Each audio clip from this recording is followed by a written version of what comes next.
परम सन्मानयोग गुरु प्यारिओ, वाहिगुरू जी का खालसा, वाहिगुरू जी की की फतेह। फतेह।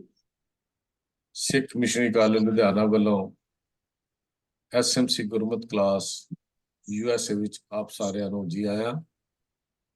आप सारिਆਂ ਦਾ स्वागत है जी। जिस तरह आप जी जानते हो कि हर सोमवार ਨੂੰ ਸਾਡਾ सवाल जवाब ਦਾ ਸੈਸ਼ਨ ਹੁੰਦਾ ਹੈ। ਜਿਹੜੇ ਸਵਾਲ ਆਪ ਜੀ ਵੱਲੋਂ ਸਾਨੂੰ ਭੇਜੇ ਜਾਂਦੇ ਹਨ ਜਾਂ ਚੈਟ ਵਿੱਚ ਲਿਖੇ ਜਾਂਦੇ ਹਨ ਜਾਂ ਮੈਸੇਜ ਕਰਕੇ ਆਪ ਜੀ ਦੇ ਸਵਾਲ ਆਉਂਦੇ ਹਨ। ਪੈਨਲ ਮੈਂਬਰਸ ਉਹਨਾਂ ਤੇ ਵਿਚਾਰ ਕਰਕੇ ਹਰ ਸੋਮਵਾਰ ਨੂੰ ਉਹਦਾ ਜਵਾਬ ਦੇਣ ਦੀ ਕੋਸ਼ਿਸ਼ ਕਰਦੇ ਹਨ। ਸਾਡੀ ਇਸ ਜਵਾਬ ਦੇ ਆਧਾਰ ਆਪ ਜੀ ਜਾਣਦੇ ਹੋ ਸ੍ਰੀ ਗੁਰੂ ਗ੍ਰੰਥ ਸਾਹਿਬ ਜੀ ਦੀ ਬਾਣੀ, ਪੰਥ ਪ੍ਰਵਾਨਿਤ ਸਿੱਖ ਰਹਿਤ ਮਰਿਆਦਾ, ਭਾਈ ਸਾਹਿਬ ਭਾਈ ਗੁਰਦਾਸ ਜੀ, ਭਾਈ ਨੰਦ ਲਾਲ ਸਿੰਘ ਜੀ, ਮਹਾਨ ਕੋਸ਼ ਪ੍ਰੋਫੈਸਰ ਸਾਹਿਬ ਸਿੰਘ ਜੀ, ਹੋਰ ਪੰਥਕ ਵਿਦਵਾਨ ਜਿਨ੍ਹਾਂ ਨੂੰ ਗੁਰਮਤ ਸਿਧਾਂਤਾਂ ਦੀ ਕਸਵੱਟੀ ਤੇ ਪਰਖ ਕੇ ਅਸੀਂ ਦੇਖਦੇ ਹਾਂ, ਉਹਨਾਂ ਦੇ ਵਿੱਚੋਂ ਜਵਾਬ ਆਪ ਜੀ ਦੇ ਨਾਲ ਸਾਂਝੇ ਕੀਤੇ ਜਾਂਦੇ ਹਨ। ਪਹਿਲਾਂ ਵੀ ਬੇਨਤੀ ਕੀਤੀ ਹੈ, ਜ਼ਰੂਰੀ ਨਹੀਂ ਹੈ ਕਿ ਇਹ ਜਵਾਬ ਆਖਰੀ ਜਵਾਬ ਹੋਣ। ਆਪ ਜੀ ਸਾਨੂੰ ਇਹਦੇ ਬਾਰੇ ਸੁਝਾਅ ਵੀ ਭੇਜ ਸਕਦੇ ਹੋ, ਆਪਣੀ ਰਾਏ ਵੀ ਭੇਜ ਸਕਦੇ ਹੋ। ਚੰਗਾ ਹੋਏਗਾ ਜੇ ਕਿਸੇ ਨੂੰ ਕੋਈ ਗੱਲ ਸਮਝ ਨਾ ਆਵੇ ਤਾਂ ਉਹ ਦੁਬਾਰਾ ਪੁੱਛ ਲਈ ਜਾਏ। ਇਹ ਸਵਾਲ ਜਵਾਬ ਦੇ ਸੈਸ਼ਨ ਦੀ ਸੇਵਾ ਵੀਰ ਰਾਇਆ ਸਿੰਘ ਜੀ ਨਿਭਾਉਂਦੇ ਹਨ। ਬੇਨਤੀ ਕਰ ਰਹੇ ਵੀਰ ਰਾਇਆ ਸਿੰਘ ਜੀ, ਕਿਰਪਾ ਕਰੋ ਅੱਜ ਦਾ ਸਵਾਲ ਜਵਾਬ ਸੈਸ਼ਨ ਆਪ ਜੀ ਆਰੰਭ ਕਰੋ ਜੀ। ਵਾਹਿਗੁਰੂ ਜੀ ਕਾ ਖਾਲਸਾ, ਵਾਹਿਗੁਰੂ ਜੀ ਕੀ ਵਾਹਿਗੁਰੂ। ਇੱਕ ਓੰਕਾਰ ਸਤਿਨਾਮ ਕਰਤਾ ਪੁਰਖ ਨਿਰਭਉ ਨਿਰਵੈਰ ਅਕਾਲ ਮੂਰਤ ਅਜੂਨੀ ਸੈਭੰ ਗੁਰ ਪ੍ਰਸਾਦ। ਵਾਹਿਗੁਰੂ ਵਾਹਿਗੁਰੂ ਵਾਹਿਗੁਰੂ ਵਾਹਿਗੁਰੂ ਵਾਹਿਗੁਰੂ। ਵਾਹਿਗੁਰੂ ਜੀ ਕਾ ਖਾਲਸਾ, ਵਾਹਿਗੁਰੂ ਜੀ ਕੀ ਫਤਿਹ। ਸਾਰੀ ਸੰਗਤ ਦਾ ਅੱਜ ਦੇ ਪ੍ਰੋਗਰਾਮ ਵਿੱਚ ਬਹੁਤ ਬਹੁਤ ਸਵਾਗਤ ਹੈ ਜੀ। ਤੋ ਆਪ ਜੀ ਨੇ ਵੱਖ-ਵੱਖ ਵਿਸ਼ਿਆਂ ਤੇ ਜੋ ਸਵਾਲ ਭੇਜੇ ਹਨ, ਉਹਨਾਂ ਦੇ ਉੱਤਰ ਲੈ ਕੇ ਪੈਨਲ ਮੈਂਬਰ ਆਪ ਦੀ ਸੇਵਾ 'ਚ ਹਾਜ਼ਰ ਹਨ। ਸਭ ਤੋਂ ਪਹਿਲਾਂ ਆਪ ਨੂੰ ਫਤਿਹ ਸਾਂਝੀ ਕਰਨਗੇ, ਫਿਰ ਅਸੀਂ ਸਵਾਲ ਜਵਾਬ ਸ਼ੁਰੂ ਕਰਾਂਗੇ ਜੀ। ਬੇਨਤੀ ਕਰ ਰਹੇ ਹਾਂ ਸਰਦਾਰ ਜਗੀਰ ਸਿੰਘ ਜੀ। ਵਾਹਿਗੁਰੂ ਜੀ ਕਾ ਖਾਲਸਾ, ਵਾਹਿਗੁਰੂ ਜੀ ਕੀ ਫਤਿਹ। ਸਰਦਾਰ ਇੰਦਰਬੀਰ ਸਿੰਘ ਜੀ। ਵਾਹਿਗੁਰੂ ਜੀ ਕਾ ਖਾਲਸਾ, ਵਾਹਿਗੁਰੂ ਜੀ ਕੀ ਫਤਿਹ ਜੀ। ਫਤਿਹ। ਸਰਦਾਰ ਮਨਿੰਦਰਪਾਲ ਸਿੰਘ ਜੀ। ਵਾਹਿਗੁਰੂ ਜੀ ਕਾ ਖਾਲਸਾ, ਵਾਹਿਗੁਰੂ ਜੀ ਕੀ ਫਤਿਹ। ਸਰਦਾਰ ਤੇਜਿੰਦਰ ਸਿੰਘ ਜੀ। ਵਾਹਿਗੁਰੂ ਜੀ ਕਾ ਖਾਲਸਾ, ਵਾਹਿਗੁਰੂ ਜੀ ਕੀ ਫਤਿਹ। ਡਾਕਟਰ ਤੇਜਿੰਦਰ ਸਿੰਘ ਜੀ। ਵਾਹਿਗੁਰੂ ਜੀ ਕਾ ਖਾਲਸਾ, ਵਾਹਿਗੁਰੂ ਜੀ ਕੀ ਫਤਿਹ। ਹਾਂਜੀ, ਸਾਹਿਬ ਕਿੱਕਰ ਸਿੰਘ ਜੀ ਅਜੇ ਨਹੀਂ ਜੁੜੇ ਜੀ, ਤੇ ਆਪਾਂ ਸ਼ੁਰੂ ਕਰਦੇ ਹਾਂ ਜੀ। ਤੋ ਸੰਗਤ ਜੀ, ਜਿਸ ਤਰ੍ਹਾਂ ਮੈਂ ਬੇਨਤੀ ਕੀਤੀ ਹੈ, ਵੱਖ-ਵੱਖ ਵਿਸ਼ਿਆਂ ਤੇ ਆਪਨੇ ਸਵਾਲ ਭੇਜੇ ਹਨ। ਤੋ ਇੱਕ ਸਵਾਲ ਗਰੁੱਪ ਚੈਟ ਵਿੱਚ ਕੁਝ ਦਿਨ ਪਹਿਲਾਂ ਆਇਆ ਸੀਗਾ। ਉਹਦੇ 'ਚ ਸਵਾਲਕਰਤਾ ਨੇ ਪੁੱਛਿਆ ਕਿ ਦਸਮ ਪਾਤਸ਼ਾਹ ਜੀ ਨੂੰ ਅਸੀਂ ਆਖਦੇ ਹਾਂ ਸਰਬੰਸ ਦਾਨੀ। ਤੋ ਸਵਾਲਕਰਤਾ ਕਹਿੰਦੇ ਨੇ ਵੀ ਗੁਰੂ ਗੋਬਿੰਦ ਸਿੰਘ ਤੇ ਸਾਡਾ ਸਭ ਦਾ ਪਿਤਾ ਹੈ, ਤੇ ਸਾਡਾ ਜਿਹੜਾ ਇਹ ਸਾਰਾ ਸਿੱਖ ਜਗਤ ਹੈ ਉਹਨਾਂ ਦਾ ਸਰਬੰਸ ਹੈ। ਤੋ ਸਰਬੰਸ ਦਾਨੀ ਕਿਉਂ, ਕਿਸ ਤਰ੍ਹਾਂ ਹੋ ਗਿਆ? ਕਿਉਂਕਿ ਅਸੀਂ ਉਹਨਾਂ ਦੀ ਸਰਬੰਸ ਹਾਂ। ਤੋ ਇਹਦੇ ਸਵਾਲ ਦਾ ਉੱਤਰ ਜਿਹੜਾ ਉਹ ਮੈਂ ਬੇਨਤੀ ਕੀਤੀ ਹੈ ਸਾਹਿਬ ਕੀਰਤਨ ਸਿੰਘ ਜੀ ਨੂੰ, ਉਹ ਕਿਰਪਾ ਕਰਕੇ ਸਾਨੂੰ ਸਮਝਾਉਣਗੇ ਸਰਬੰਸ ਦਾਨੀ ਬਾਰੇ। ਹਾਂਜੀ। ਵਾਹਿਗੁਰੂ ਜੀ ਕਾ ਖਾਲਸਾ, ਵਾਹਿਗੁਰੂ ਜੀ ਕੀ ਫਤਿਹ ਜੀ। ਸਭ ਤੋਂ ਪਹਿਲਾਂ ਤੇ ਸਾਨੂੰ ਇਹ ਸਮਝਣ ਦੀ ਲੋੜ ਹੈ ਕਿ ਸਰਬੰਸ ਦਾ ਜਾਂ ਸਰਬੰਸਦਾਨੀ ਦਾ ਸ਼ਬਦ ਇਸ ਕੰਟੈਕਸਟ ਦੇ ਵਿੱਚ ਕਿਸੇ ਗੁਰੂ ਸਾਹਿਬ ਵੱਲੋਂ ਨਹੀਂ ਵਰਤਿਆ ਗਿਆ। ਇਹ ਸ਼ਬਦ ਸਿੱਖਾਂ ਨੇ ਹੀ ਦਸਮ ਪਾਤਸ਼ਾਹ ਦੇ ਵਾਸਤੇ ਵਰਤਿਆ ਹੈ, ਕਿਉਂਕਿ ਉਹਨਾਂ ਨੇ ਆਪਣੇ ਪੂਰੇ ਪਰਿਵਾਰ ਦੀ ਕੁਰਬਾਨੀ ਆਪਣੇ ਆਦਰਸ਼ ਦੀ ਪ੍ਰਾਪਤੀ ਲਈ ਦਿੱਤੀ। ਇਸ ਕਰਕੇ ਉਹਨਾਂ ਨੂੰ ਇਸ ਲਫ਼ਜ਼ ਦੇ ਨਾਲ ਸੰਬੋਧਨ ਕੀਤਾ ਜਾਂਦਾ ਹੈ। ਇਸ ਦਾ ਅਰਥ ਜਿਹੜਾ ਹੈ ਉਹ ਇਹ ਹੈ ਕਿ ਸਤਿਗੁਰੂ ਜੀ ਨੇ ਆਪਣਾ ਸਾਰਾ ਹੀ ਪਰਿਵਾਰ ਅਤੇ ਹੋਰ ਸਭ ਕੁਝ ਜੋ ਵੀ ਉਹਨਾਂ ਦੇ ਕੋਲ ਸੀ, ਭਾਵ ਜਿਹੜਾ ਉਹਨਾਂ ਦੇ ਪਿਤਾ ਜੀ, ਮਾਤਾ ਜੀ, ਚਾਰੇ ਸਾਹਿਬਜ਼ਾਦੇ, ਤੇ ਫਿਰ ਅਖੀਰ ਤੇ ਅਗਰ ਦੇਖੀਏ ਤੇ ਸਤਿਗੁਰੂ ਜੀ ਆਪ ਵੀ ਜਦੋਂ ਜੋਤੀ ਜੋਤ ਸਮਾਏ ਨੇ, ਉਹ ਵੀ ਇਸੇ ਸੰਘਰਸ਼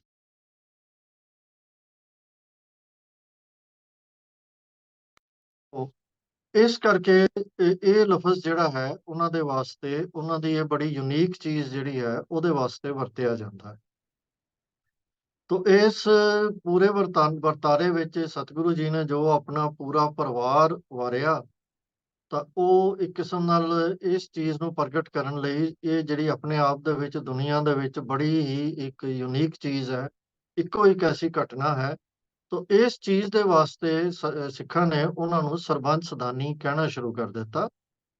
ਤੇ ਇਹਦਾ ਅਰਥ ਇਹੀ ਹੈ ਕਿ ਇਹਨਾਂ ਨੇ ਜੋ ਦੁਨਿਆਵੀ ਅਰਥਾਂ ਦੇ ਵਿੱਚ ਜਿੰਨਾ ਵੀ ਪਰਿਵਾਰ ਮੰਨਿਆ ਜਾਂਦਾ ਹੈ, ਜਾਂ ਸਰੀਰਕ ਅਰਥਾਂ ਦੇ ਵਿੱਚ, ਬਿੰਦੀ ਅਰਥਾਂ ਦੇ ਵਿੱਚ ਜੋ ਵੀ ਪਰਿਵਾਰ ਮੰਨਿਆ ਜਾਂਦਾ, ਉਹ ਸਾਰਾ ਉਹਨਾਂ ਨੇ ਆਪਣੇ ਆਦਰਸ਼ ਵਾਸਤੇ, ਸਿੱਖਾਂ ਵਾਸਤੇ, ਧਰਮ ਵਾਸਤੇ, ਜਿਹੜੀਆਂ ਹਿਊਮਨ ਵੈਲਿਊਜ਼ ਨੇ ਉਹਨਾਂ ਦੇ ਵਾਸਤੇ ਉਹਨਾਂ ਨੇ ਉਹ ਕੁਰਬਾਨ ਕਰ ਦਿੱਤਾ। ਤੇ ਦੂਜੇ ਪਾਸੇ ਜਿਹੜੀ ਗੱਲ ਸਵਾਲਕਰਤਾ ਨੇ ਕੀਤੀ ਹੈ, ਉਹਦਾ ਵੀ ਜੇ ਆਪਾਂ ਦੇਖੀਏ ਤੇ ਉਹ ਵੀ ਸਤਿਗੁਰੂ ਜੀ ਦਾ ਇੱਕ ਜਗਤ ਦੇ ਵਿੱਚ ਬੜਾ ਅਨੋਖਾ ਕੌਤਕ ਸੀ। ਉਹ ਖਾਲਸਾ ਸਾਜਣ ਦਾ ਸੀ।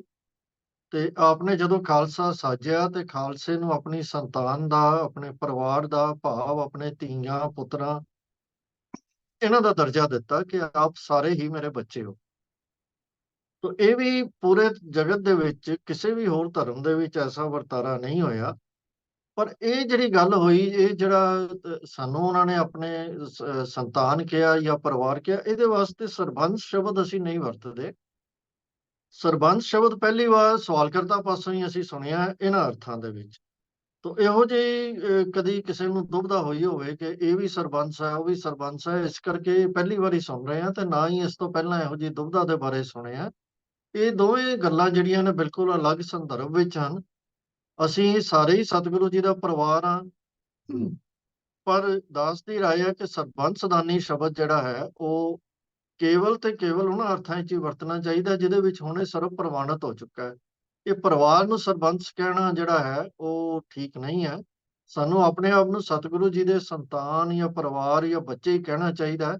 ਤੇ ਸਰਬੰਸ ਸ਼ਬਦ ਜਿਹੜਾ ਹੈ ਉਹ ਉਹਨਾਂ ਅਰਥਾਂ ਵਿੱਚ ਹੀ ਵਰਤਿਆ ਜਾਣਾ ਚਾਹੀਦਾ ਹੈ ਜਿਹਦੇ ਵਿੱਚ ਅਸੀਂ ਆਮ ਤੌਰ ਤੇ ਸਤਿਗੁਰੂ ਜੀ ਨੂੰ ਸਰਬੰਸ ਦਾਨੀ ਕਹਿੰਦੇ ਹਾਂ, ਜਾਂ ਸਰਬੰਸ ਦਾਨੀ ਦੇ ਤੌਰ ਦੇ ਉੱਤੇ ਉਹਨਾਂ ਨੂੰ ਇੱਕ ਅਸੀਂ ਲਕਬ ਦਿੱਤਾ ਹੋਇਆ ਹੈ ਕਿ ਸਤਿਗੁਰੂ ਜੀ ਸਰਬੰਸ ਦਾਨੀ ਸਨ। ਉਹਨੂੰ ਉੱਥੇ ਤੱਕ ਹੀ ਸੀਮਿਤ ਰਹਿਣ ਦੇਣਾ ਚਾਹੀਦਾ ਹੈ। ਇਹ ਪਰਿਵਾਰ ਨੂੰ ਸਰਬੰਸ ਦੇ ਨਾਲ ਕਨਫਿਊਜ਼ ਸਾਨੂੰ ਨਹੀਂ ਕਰਨਾ ਚਾਹੀਦਾ। ਇਹਦਾ ਕੋਈ ਅਰਥ ਨਹੀਂ ਬਣਦਾ ਜੀ। ਹੋਈਆਂ ਭੁੱਲਾਂ ਦੀ ਖਿਮਾ ਕਰਨਾ ਜੀ। ਵਾਹਿਗੁਰੂ ਜੀ ਕਾ ਖਾਲਸਾ, ਵਾਹਿਗੁਰੂ ਜੀ ਕੀ ਫਤਿਹ। ਫਤਿਹ ਜੀ। ਆਪਰੋ ਕੀਰਤਨ ਸਿੰਘ ਜੀ ਨੇ ਸਵਾਲਕਰਤਾ ਦਾ ਜਵਾਬ ਬੜਾ ਸਪਸ਼ਟ ਦਿੱਤਾ। ਸੰਗਤ ਜੀ ਦੇਖੋ, ਸੋਚਣ ਵਾਲੀ ਗੱਲ ਇਹ ਹੈ ਕਿ ਕੋਈ ਮਨੁੱਖ ਅੱਜ ਦੀ ਅਗਰ ਜ਼ਿੰਦਗੀ ਦੀ ਗੱਲ ਕਰੀਏ ਤਾਂ ਕੋਈ ਕਿਸੇ ਨਾਲ ਕੋਈ ਚੀਜ਼ ਆਪਣੀ ਛੱਡਣ ਨੂੰ ਤਿਆਰ ਨਹੀਂਗਾ। ਔਰ ਦੁਨੀਆ ਦੇ ਝਗੜੇ ਹੀ ਇਸ ਗੱਲ ਦੇ ਨੇ, ਸਗੋਂ ਇੱਕ ਦੂਜੇ ਦੀਆਂ ਮੱਲਾਂ ਮਾਰਦੇ ਨੇ, ਇੱਕ ਦੂਜੇ ਦਾ ਹੱਕ ਖੋਹਦੇ ਨੇ। ਪਰ ਧੰਨ ਕਲਗੀਧਰ ਪਾਤਸ਼ਾਹ ਜਿਨ੍ਹਾਂ ਨੇ ਆਪਣੇ ਅਸੂਲਾਂ ਨੂੰ ਕਾਇਮ ਰੱਖਣ ਲਈ, ਸਿੱਖ ਪੰਥ ਦੀ ਚੜ੍ਹਦੀ ਕਲਾ ਲਈ ਆਪਣੇ ਸਾਰੇ ਪਰਿਵਾਰ ਨੂੰ ਭੇਟ ਚੜਾਇਆ। ਐਸੀ ਮਿਸਾਲ ਦੁਨੀਆ 'ਚ ਕਿਤੇ ਨਹੀਂ ਮਿਲਦੀ। ਸਾਨੂੰ ਮਾਣ ਹੈ ਕਿ ਅਸੀਂ ਉਸ ਗੁਰੂ ਦੇ ਸਿੱਖ ਹਾਂ, ਪਰੰਤੂ ਸਾਡਾ ਫਰਜ਼ ਵੀ ਬਣਦਾ ਹੈ ਕਿ ਜੈਸਾ ਸਾਡਾ ਗੁਰੂ ਅਸੀਂ ਉਹਦੇ ਨਕਸ਼ੇ ਕਦਮਾਂ ਤੇ ਚੱਲੀਏ। ਅੱਜ ਸਾਡੇ 'ਚ ਬਹੁਤ ਸਾਰੀਆਂ ਉਣਤਾਈਆਂ ਆ ਗਈਆਂ ਨੇ। ਸਤਿਗੁਰੂ ਕਿਰਪਾ ਕਰਨ ਅਸੀਂ ਮੁੜ ਕੇ ਆਪਣਾ ਜਿਹੜਾ ਵਕਾਰ ਹੈ ਸਿੱਖੀ ਦਾ, ਉਹਨੂੰ ਕਾਇਮ ਰੱਖ ਸਕੀਏ। ਇੰਨੀ ਸਾਡੀ ਅਰਦਾਸ ਹੋਣੀ ਚਾਹੀਦੀ ਵਾਹਿਗੁਰੂ ਜੀ ਅੱਗੇ। ਵੀਰ ਜੀ ਆਪ ਜੀ ਦਾ ਬਹੁਤ ਬਹੁਤ ਧੰਨਵਾਦ ਹੈ। ਤੋ ਸੰਗਤ ਜੀ ਅਗਲਾ ਜਿਹੜਾ ਸਵਾਲ ਹੈ ਉਹ ਗੁਰਬਾਣੀ ਦੇ ਅਰਥਾਂ ਨਾਲ ਸੰਬੰਧਿਤ ਹੈ। ਸਵਾਲਕਰਤਾ ਨੇ ਪੁੱਛਿਆ ਕਿ ਸ੍ਰੀ ਗੁਰੂ ਗ੍ਰੰਥ ਸਾਹਿਬ ਜੀ ਦੇ ਪੰਨਾ 1133 ਤੇ ਸ਼ਬਦ ਹੈ, ਉਹਦੀ ਤੁਕ ਹੈ ਜੀ, ਆਪੇ ਦੈਂਤ ਲਾਏ ਦਿੱਤੇ ਸੰਤ ਜਨਾਂ ਕੋ ਆਪੇ ਰੱਖਾ ਸੋਈ। ਇਹ ਸ੍ਰੀ ਗੁਰੂ ਗ੍ਰੰਥ ਸਾਹਿਬ ਜੀ ਪੰਨਾ 1133 ਤੇ ਇਹ ਸ਼ਬਦ, ਉਹਦੀ ਇੱਕ ਤੁਕ ਹੈ। ਤੇ ਸਵਾਲਕਰਤਾ ਨੇ ਕਿਹਾ ਸਾਨੂੰ ਇਹਦੇ ਅਰਥ ਦੱਸੋ। ਮੈਂ ਬੇਨਤੀ ਕਰ ਰਿਹਾ ਸਚਗੀਰ ਸਿੰਘ ਜੀ ਨੂੰ, ਉਹ ਕਿਰਪਾ ਕਰਨਗੇ।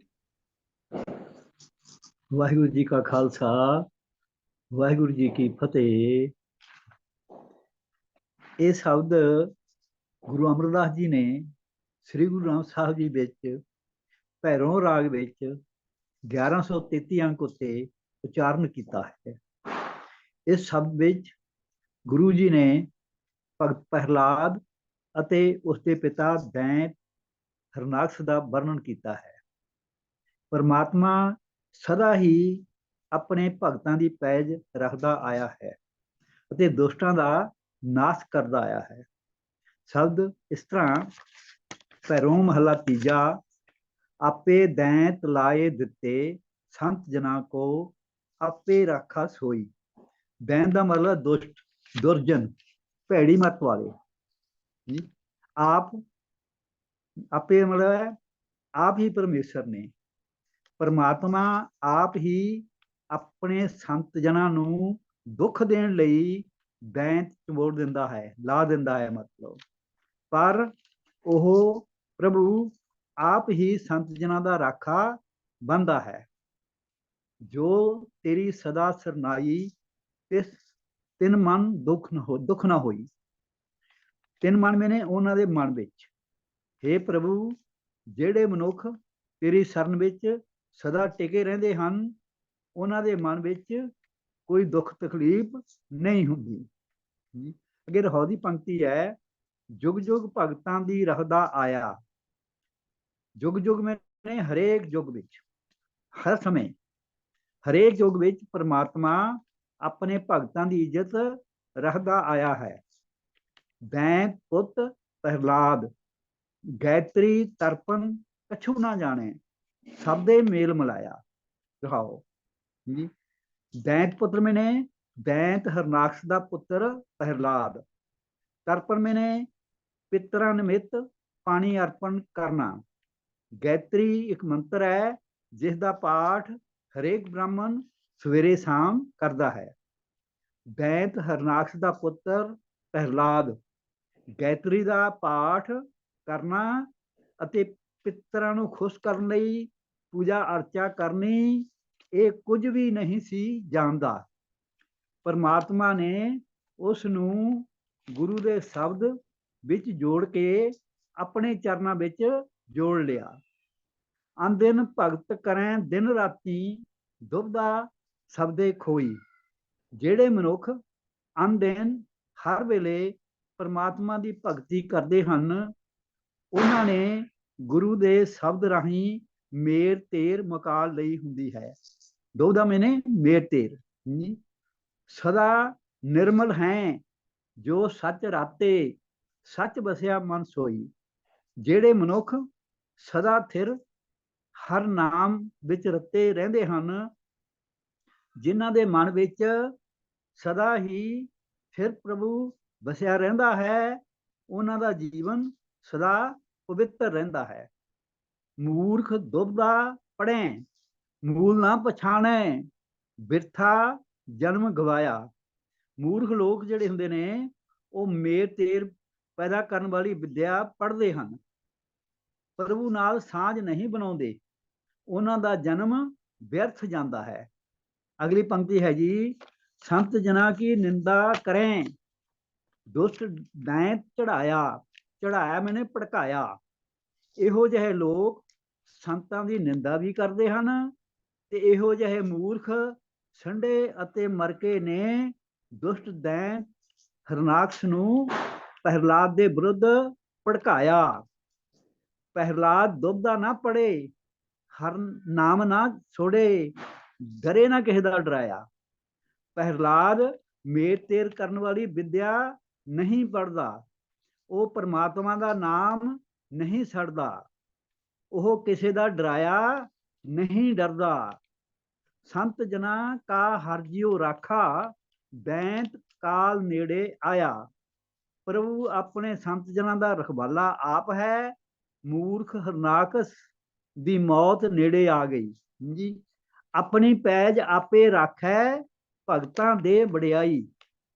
ਪ੍ਰਭੂ ਭਗਤਾਂ ਦੀ ਮਦਦ ਕਰਕੇ ਆਪਣੀ ਇੱਜ਼ਤ ਆਪ ਬਚਾਉਂਦਾ ਹੈ ਅਤੇ ਆਪਣੇ ਭਗਤਾਂ ਨੂੰ ਸਦਾ ਵਡਿਆਈ ਬਖਸ਼ਦਾ ਹੈ।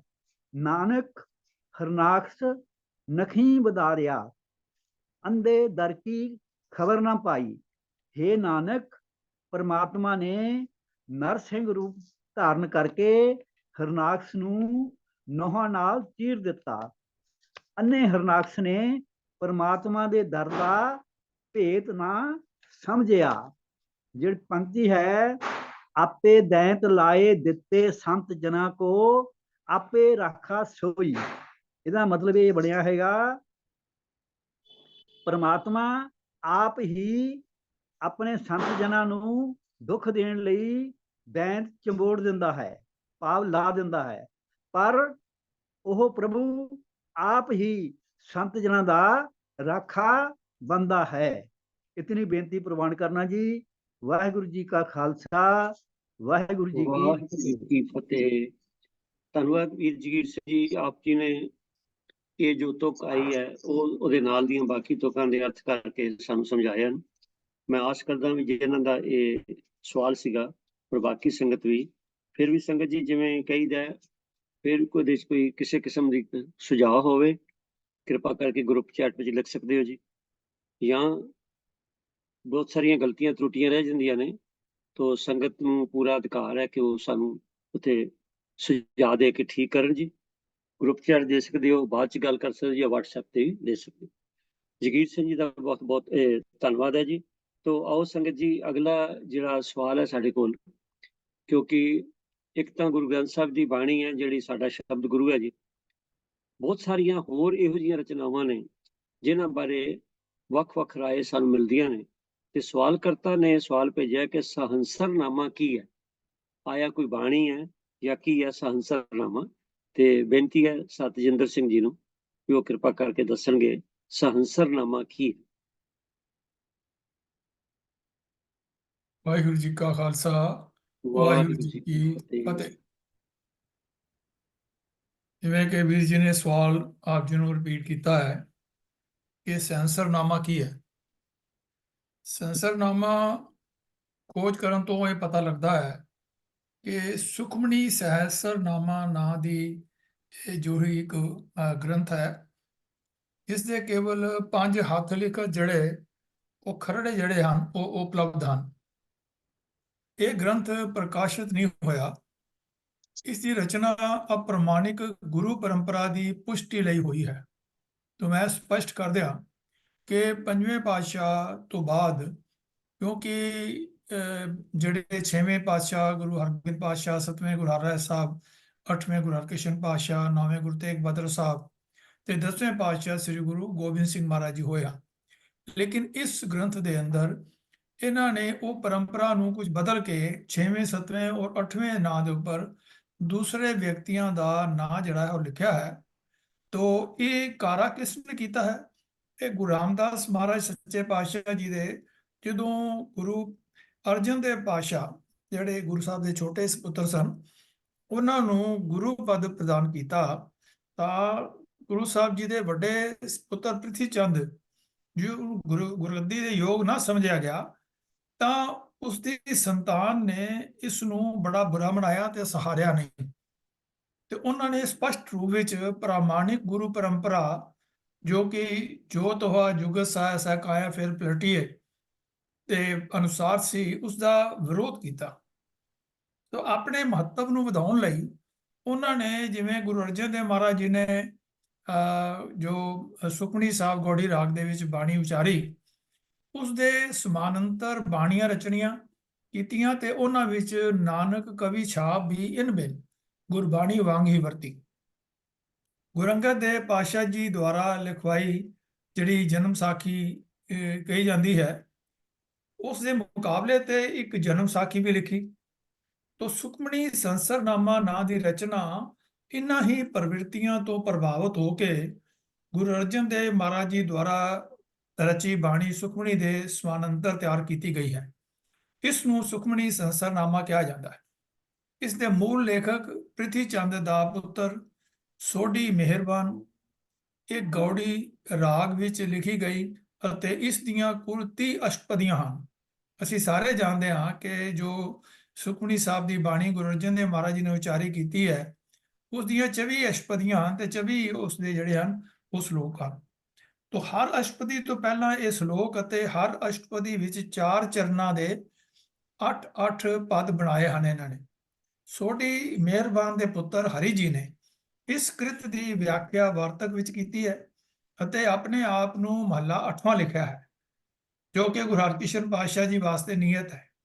ਸੋਢੀ ਹਰ ਜੀ ਨੇ ਆਪਣੇ ਪਿਤਾ ਸੋਢੀ ਮਿਹਰਬਾਨ ਨੂੰ ਪਾਤਸ਼ਾਹੀ 7ਵੀਂ ਗੁਰੂ ਹਰਿਰਾਏ ਸਾਹਿਬ ਜੀ ਦੀ ਜਗ੍ਹਾ ਤੇ ਆਪਣੇ ਦਾਦਾ ਪ੍ਰਿਥੀ ਚੰਦ ਨੂੰ ਗੁਰੂ ਹਰਗੋਬਿੰਦ ਪਾਤਸ਼ਾਹ ਦੀ ਜਗ੍ਹਾ ਤੇ ਉੱਪਰ ਪਾਤਸ਼ਾਹੀ 6ਵਾਂ ਲਿਖਿਆ ਹੈ। ਇਸ ਜੋ ਸੁਖਮਣੀ ਸੰਸਰਨਾਮਾ ਹੈ, ਇਸ ਗ੍ਰੰਥ ਵਿੱਚ ਗੁਰੂ ਅਰਜਨ ਦੇਵ ਮਹਾਰਾਜ ਜੀ ਦੇ ਸੁਖਮਣੀ ਦੇ ਜੋ ਸਿਧਾਂਤ ਹਨ ਨਿਰਗੁਣਵਾਦੀ ਹਨ, ਉਸ ਦੇ ਵਿਰੁੱਧ ਵਿੱਚ ਸਰਗੁਣਵਾਦੀ ਵਿਚਾਰਾਂ ਦੀ ਜੋ ਵਿਆਖਿਆ ਜਿਹੜੀ ਹੈ ਇਸ ਗ੍ਰੰਥ ਦੇ ਵਿੱਚ ਕੀਤੀ ਗਈ ਹੈ, ਜੋ ਗੁਰਬਾਣੀ ਦੇ ਦ੍ਰਿਸ਼ਟੀਕੋਣ ਤੋਂ ਬਿਲਕੁਲ ਭਿੰਨ ਹੈ। ਇਸ ਵਿੱਚ ਸ਼ਰਧਾ ਭਾਵ ਨਾਲ ਪੁਰਾਣਕ ਅਵਤਾਰਾਂ ਦੀਆਂ ਸਾਖੀਆਂ ਦਿੱਤੀਆਂ ਹਨ, ਜਦਕਿ ਸੁਖਮਣੀ ਸਾਹਿਬ ਗੌੜੀ ਸੁਖਮਣੀ ਮਹੱਲਾ 5ਵਾਂ ਦੇ ਵਿੱਚ ਕੋਈ ਸਾਖੀ ਨਹੀਂ ਹੈ। ਅਸ਼ਟਪਦੀਆਂ ਦੇ ਕ੍ਰਮ ਅਨੁਸਾਰ ਇਹ ਸਾਖੀਆਂ ਇਸ ਪ੍ਰਕਾਰ ਹਨ: ਨਿਰੰਜਨ, ਨਿਰੰਕਾਰ, ਵਿਰਾਟ ਪੁਰਖ, ਤ੍ਰਿਗੁਣ ਅਵਤਾਰ, ਵਿਸ਼ਨੂੰ ਬ੍ਰਹਮਾ ਮਹੇਸ਼, ਸ਼ੇਸ਼ਨਾਗ ਅਵਤਾਰ, ਹੰਸ ਅਵਤਾਰ, ਮੱਛ ਅਵਤਾਰ, ਨਾਰਦ, ਸਨਕਾਦ, ਕੱਛ ਅਵਤਾਰ ਆਦਿ। 23ਵੀਂ ਅਸ਼ਟਪਦੀ ਵਿੱਚ ਭਗਵਾਨ ਰਾਮ ਦਾ ਪ੍ਰਸੰਗ 18 ਕਥਾਵਾਂ ਵਿੱਚ ਦਰਜ ਹੈ। ਇਸ ਨੂੰ ਆਦਿ ਰਮਾਇਣ ਵੀ ਕਿਹਾ ਜਾਂਦਾ ਹੈ। ਇਸ ਗ੍ਰੰਥ ਦਾ ਮਹੱਤਵ ਦੋ ਤਰ੍ਹਾਂ ਦਾ ਹੈ। ਇੱਕ ਤਾਂ ਇਹ ਇਸ ਵੇਲੇ ਦੀ ਅਪ੍ਰਮਾਣਿਕ ਗੁਰੂਆਂ ਦੀ ਵਿਚਾਰ ਪਰੰਪਰਾ ਦਾ ਪ੍ਰਤੀਨਿਧ ਗ੍ਰੰਥ ਹੈ। ਦੂਜਾ 17ਵੀਂ ਸਦੀ ਦੀ ਵਾਰਤਕ ਦਾ ਇੱਕ ਰੂਪ ਹੈ। ਹਿੰਦੀ ਅਤੇ ਪੰਜਾਬੀ ਦੋਹਾਂ ਭਾਸ਼ਾਵਾਂ ਦੇ ਵਾਰਤਕ ਦੇ ਇਤਿਹਾਸ ਵਿੱਚ ਇਸ ਗ੍ਰੰਥ ਦਾ ਮਹੱਤਵਪੂਰਨ ਸਥਾਨ ਮੰਨਿਆ ਜਾਂਦਾ ਹੈ। ਇਸ ਦੀ ਭਾਸ਼ਾ ਪੰਜਾਬੀ ਪ੍ਰਭਾਵ ਸਹਿਤ ਸਾਧ ਭਾਖਾ ਹੈ, ਪਰ ਅਰਥਾਂ ਸੰਬੰਧੀ ਔਖਿਆਈ ਘੱਟ ਮਹਿਸੂਸ ਹੁੰਦੀ ਹੈ। ਇਸ ਦੀ ਸ਼ੈਲੀ ਜਿਹੜੀ ਹੈ ਉਹ ਗੋਸ਼ਟ ਵਾਲੀ ਹੈ। ਤੋ ਇਹ ਸੀ ਵਿਚਾਰ ਆਪ ਜੀ ਦੇ ਨਾਲ ਜੋ ਸੁਖਮਣੀ ਸੰਸਰਨਾਮਾ ਹੈ, ਜੋ ਕਿ ਸਿੱਖ ਪੰਥ ਇਸ ਨੂੰ ਬਿਲਕੁਲ ਪ੍ਰਵਾਨ ਨਹੀਂ ਕਰਦਾ।